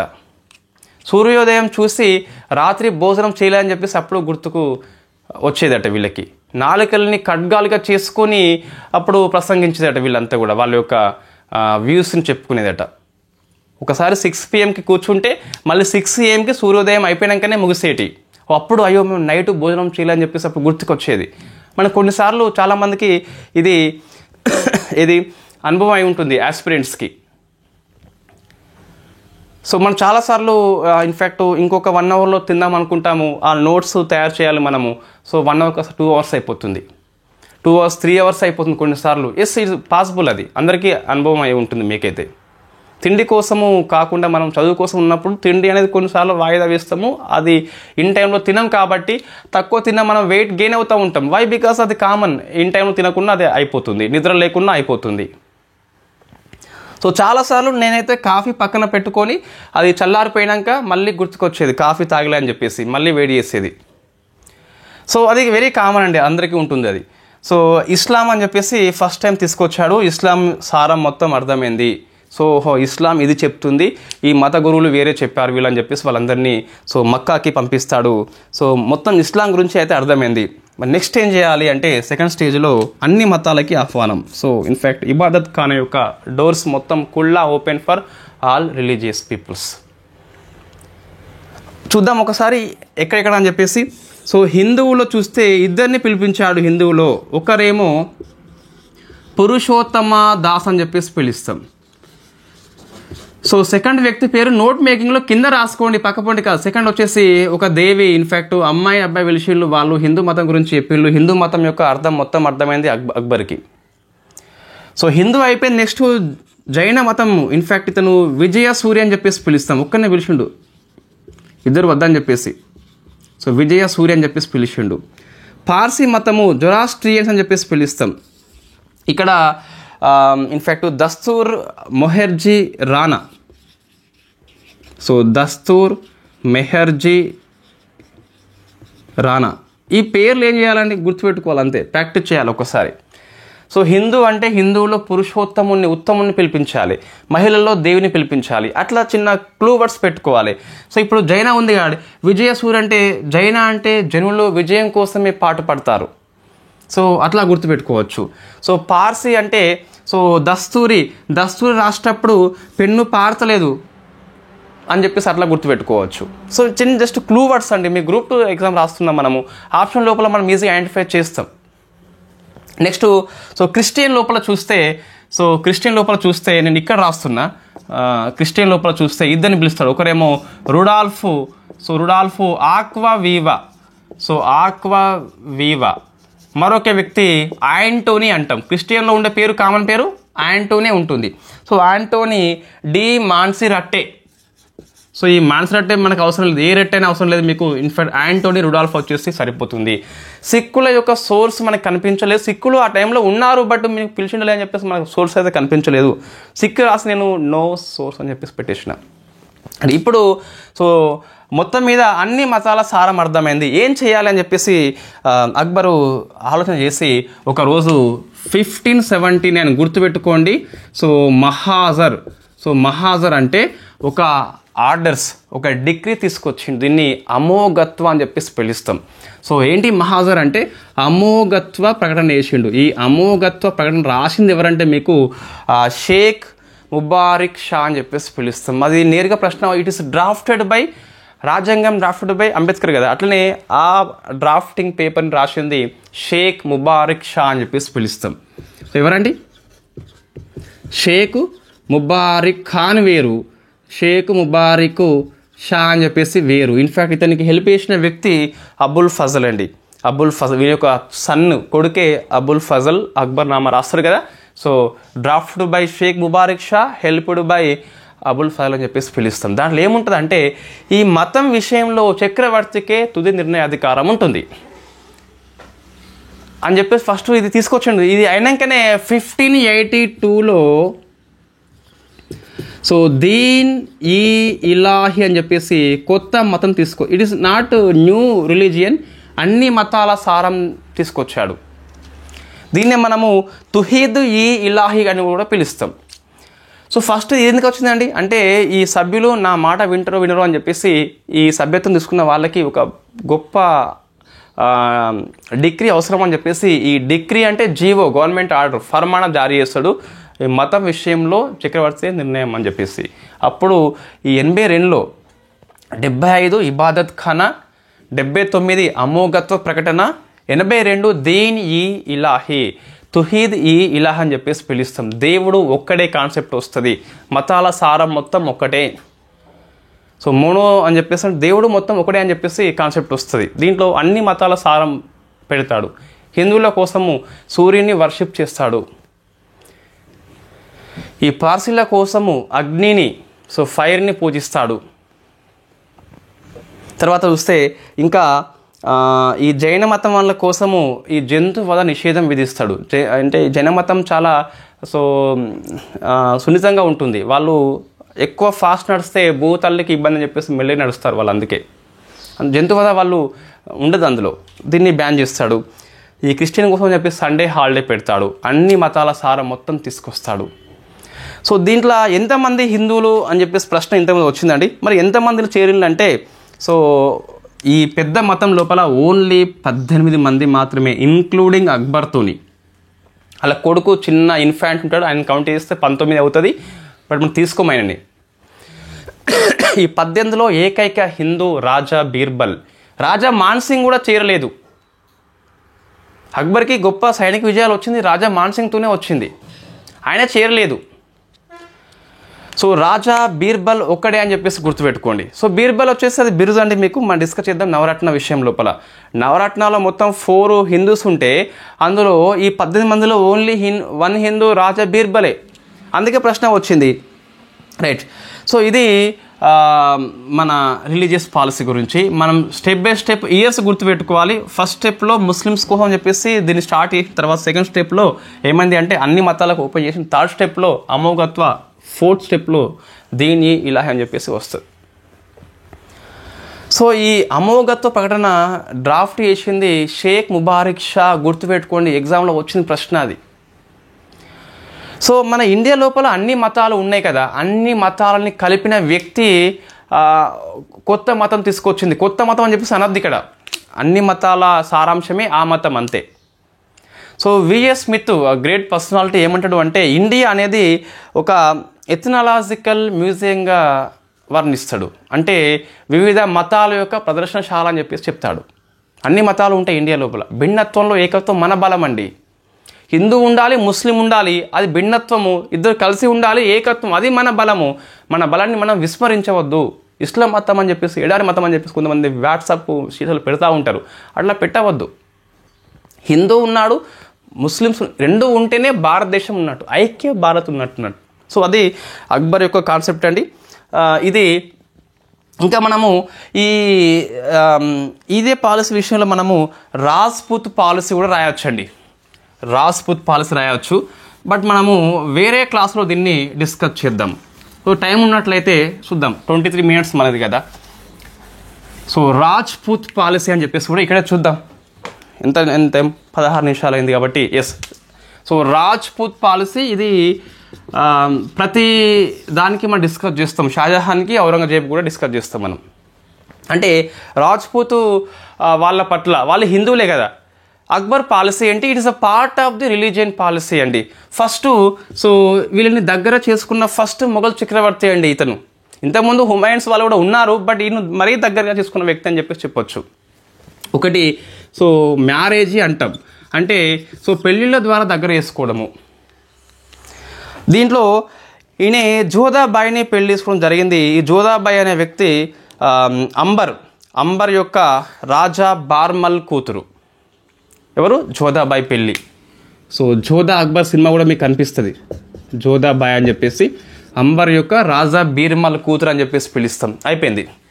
ఈ రాజపూత్ మహిళలు ఎవరైతే పెళ్లి చేసుకున్నాడో వాళ్ళకి తన యొక్క మందిరం లోపల హిందూ దేవతలకి పూజ చేసుకునే అవకాశం కల్పించాడు. ఈ జోధాబాయి విష్ణుని ఆరాధించేది ఎక్కువగా. సో ఇన్ఫ్యాక్ట్ హిందూ దేవతలు కూడా వీళ్ళు వర్షిప్ చేసుకునే అవకాశం కల్పించిండు అక్బర్. ఎస్, కల్పించిండు. మత సహనం కలిగి ఉన్న వ్యక్తి అని చెప్పొచ్చు. అందుకే ఇంకా చూస్తే అంతకుముందు రాజ్పూత్ వాళ్ళు ఓడిపోయినప్పుడు ప్రతి ముస్లిం కింగ్ కూడా బలవంతపు మత మార్పిడి చేసేది, దొరకబట్టి ఇస్లాంలోకి మార్చుకునేది. సో ఈ 62 లోపల ఏమైంది అండి? సో దాన్ని రద్దు చేసిండు. అది హిందూ అనుకూల చర్య కదా. నెక్స్ట్ ఈ నవరత్నాల లోపల మొత్తం 9 మంది ఉంటారు కదా, 9లో 4 కూడా హిందూసే అండి. వాళ్ళు రాజ్పూతులే వాళ్ళు. చూడండి, అంటే రాజ్పూత్ పట్ల అనుకూల వైఖరి ఉంది అంటే హిందూ పట్ల అనుకూల వైఖరి ఉంది.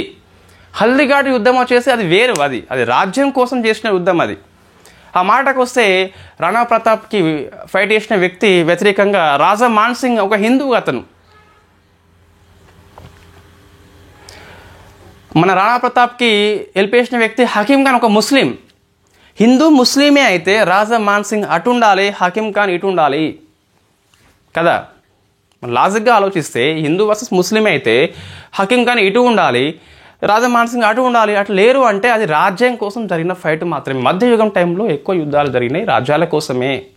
సో ఇది ఆయన యొక్క పాలసీ అండి. మనం ఎగ్జామ్ దృష్టి ఏం గుర్తుపెట్టుకోవాలి అంటే జస్ట్ ఇయర్స్ గుర్తుపెట్టుకోవాలి. 62లో ఏముంది, 63, 64, 75, 79, 82 అని చెప్పేసి గుర్తుపెట్టుకోవాలి. 18 నెంబర్ గుర్తుపెట్టుకోవాలి. రాజా బీర్బల్ గుర్తుపెట్టుకోవాలి. సో నెక్స్ట్ క్లాస్లో మనం ఈయన యొక్క సోషల్ పాలసీ ఎలా ఉన్నది డిస్కస్ చేద్దాం. సో అక్బర్ యొక్క సోషల్ పాలసీ అని చెప్పేసి ఎలా ఉంది అంటే అక్బరు సతీ రద్దు చేసిండు, కనీసం రద్దుకు ప్రయత్నం చేసిన వ్యక్తి అని చెప్పి చెప్పొచ్చు. అంతకుముందు బానిసల్ని కొనుగోలు చేసే ప్రక్రియ ఉండేది, దానికి మార్కెటే ఉండేది మీకు అల్లావుద్దీన్ ఖిల్జీ అప్పుడైతే. సో దీన్ని స్లేవ్ పర్చేజ్ కంప్లీట్గా వాళ్ళకంటూ గౌరవం ఉంటుందని చెప్పేసి అప్పుడే ఈ రైట్ టు డిగ్నిటీని గుర్తించిన వ్యక్తి అక్బర్. మనం రాజ్యాంగంలో ఇప్పుడు చేర్చుకున్నాం ఈ ఆర్టికల్ 21ని. సో మీకు బానిసత్వం అని చెప్పేసి మీకు ఆర్టికల్ 23లో ఉంటుంది, స్లేవరీ అని చెప్పేసి పేర్కొంటుంది. అది అప్పుడే ఇతను బ్యాన్ చేసి పడేసిండు కంప్లీట్గా. నెక్స్ట్ ఇంకా చూస్తే ఆ మ్యారేజ్ వయసుని పెంచిండండి. సో బాల్య వివాహాలని రద్దు చేసిండు. ఆ పూర్ణ వయసు చూస్తే అమ్మాయిలకి 14 ఉండాలి, అబ్బాయిలకి 16 ఉండాలి. ఇదే పెద్దది అప్పుడు. ఇప్పటికీ కూడా మనం ఇదే ఇంకా కొంతమంది పెళ్లి చేసుకుంటారు. మధ్యయుగంలో 14 ఏళ్ళు అమ్మాయి అంటే చాలా పెద్ద వయసు, 16 ఏళ్ళ అబ్బాయి అంటే ఇంకా వాడు తోపు ఇంకా అప్పుడు. సో ఇంత పెద్ద వయసుని పెంచిన వ్యక్తి అక్బర్ అండి. ఎంత మంచి రిఫార్మ్స్ ఉన్నాయి చూస్తున్నారు మీరు ఆల్రెడీ. ఇవన్నీ సోర్స్ మనం పుట్టియలేదు. సో మన ప్రొపగండా ఇక్కడ, మన పైత్యం మొత్తం ఇక్కడ చూపిస్తలేము మనం. ఇన్ఫ్యాక్ట్ ఇది ఆ text book resource are there, UPSC preference చేసిన పుస్తకాలు అవి. Next alcohol also something in fact ban చేస్తాడు. మీకు హుమాయూన్ దగ్గర మనం డిస్కస్ చేసినాము. ఇన్ఫ్యాక్ట్ బాబర్ దగ్గర మనం చేసినాం డిస్కస్. బాబరు మద్యపానం ముట్ట అని చెప్పేసి ప్రమాణం చేస్తాడు. సో ఈయన కూడా మద్యపానం ముట్టలేదు. ఇన్ఫ్యాక్ట్ మద్యపానం రాజ్యం మొత్తం లోపల బ్యాన్ చేయడం జరిగింది. It is the social policy అండి. నెక్స్ట్ ఎడ్యుకేషన్ పాలసీలో భాగంగా చూస్తే ఇవన్నీ రిలీజియన్ పాలసీ కింద మనం రాసుకోవచ్చండి. సతీ ఇవన్నీ హిందూ మతం లింకప్ కదా. సో ఇంకా విడో మ్యారేజ్ కూడా లీగలైజ్ చేస్తారండి. విధవ అని చెప్పేసి అంతకుముందు భర్త చనిపోతే ఆ ముస్లిమ్స్ అందరూ కూడా వాళ్ళే ఉంచుకునేది. బట్ ఇట్లా కాకుండా దాన్ని మళ్ళీ పెళ్లి చేసుకునే అవకాశం కల్పించిండు. సో నెక్స్ట్ చూస్తే ఎడ్యుకేషన్ పాలసీ అంటే చాలా గ్రంథాలు, హిందూ గ్రంథాలు ఏవైతే ఉన్నాయో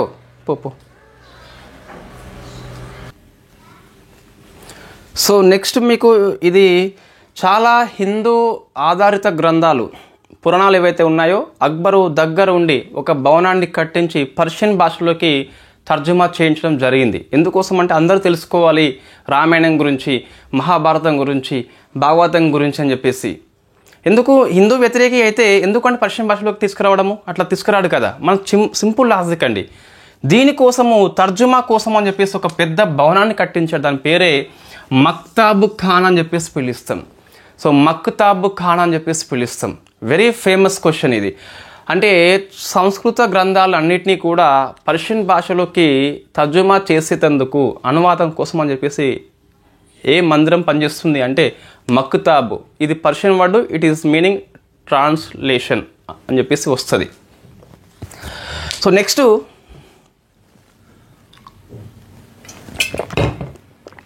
ఏ గ్రంథాలండి, ఇది పీవైక్యూ యూపీఎస్ క్వశ్చన్ అండి. యోగ వశిష్ట గ్రంథము, దీన్ని నిజాముద్దీన్ పానిపాటి అనువాదం చేసిండు. ఇది PYQ question. It is only Chandra పుస్తకంలో మాత్రమే ఉంటుంది. సో పీవైక్యూలో వచ్చింది. మహాభారతం చూస్తే దీన్ని మహాభారతాన్ని Razmnama, it is also PYQ question. ఇది అన్ని పుస్తకాలు ఉంటుందిలేండి. సో రాజ్మనామా అని చెప్పేసి అనువాదం చేయడం జరిగింది. జస్ట్ ఇది పేరు, మహాభారతాన్ని రాజ్మనామా నేమ్తోని ఒక వ్యక్తి అనువాదం చేసిండు. ఒక వ్యక్తి మనకు సోర్స్ ఇక్కడ ఏమీ లేదు, రైట్. రాజ్మనామా అంటే వార్ అని చెప్పేసి వస్తుంది, బుక్ ఆఫ్ వార్. రామాయణాన్ని బదౌని చేసిండు, భాగవతాన్ని తోడ్రమల్లి చేసిండు, రాజసరంగిని పుస్తకాన్ని షాబాద్ చేసిండు, లీలావతి అండ్ పంచతంత్ర పుస్తకాన్ని అబుల్ ఫైజీ చేసిండు. Abul Faizi one of the famous Navratna. So ఇది మీకు మనము రిలీజియన్ పాలసీ గ్రూప్ 1 మెయిన్స్లో వస్తే ఎగ్జాంపుల్ రాసుకోవచ్చు. హిందూ పురాణాలు ఏవైతే ఉన్నాయో భాగవతము, రామాయణము, మహాభారతాన్ని అనువాదం చేయడం జరిగింది. ఒక పాయింట్ రాసుకోవచ్చు మనం ఇక్కడ నుంచి. ఇంకా మనకి 3 బాకీ ఉన్నాయండి. ఒకటేమో నవరత్నాలు అని చెప్పేసి పిలుస్తాం. ఒకటి ఓ క్లాస్ ఉన్నది అంటే 9 మంది మనకు అవసరం ఉంటుంది. 9 మంది అక్బర్ కాలంలో కాదు, మరొక 2 కాలంలో కూడా ఉండే వాళ్ళ పేర్లు మనం డిస్కస్ చేస్తాం ఇక్కడే. సెకండ్ ఇది స్కాలర్స్ అండి. అంటే ఇంకా సో ఏ పుస్తకాలు ఏ భాషలో అని చెప్పేసి ఉంటుంది. హిందీలో కూడా కొన్ని పుస్తకాలు రాస్తారు మనకి, అవి డిస్కస్ చేస్తాం. థర్డ్ది ఫేమస్ ఆర్కిటెక్చర్. ఈ 3 డిస్కస్ చేస్తే మనకి సో ఈ అక్బర్ది అయిపోతుంది. పెద్ద క్లాసు ఒక ప్రశ్న కంపల్సరీ వస్తుంది. 3ంటికి ఇంకొక కనీసం 30 మినిట్స్ పైగా పడుతుంది. అవి డిస్కస్ చేస్తే ఈ క్లాస్ మనకు సంపూర్ణంగా అయిపోతుంది. ఈరోజు షెడ్యూల్లో మీకు ఇంతవరకు ఉంది. సో ఈ 3 ఈరోజే మనకి డిస్కస్ చేస్తాం. ఈరోజు అక్బర్ని పూర్తి చేసి పడుకోవాలి. Thank you very much.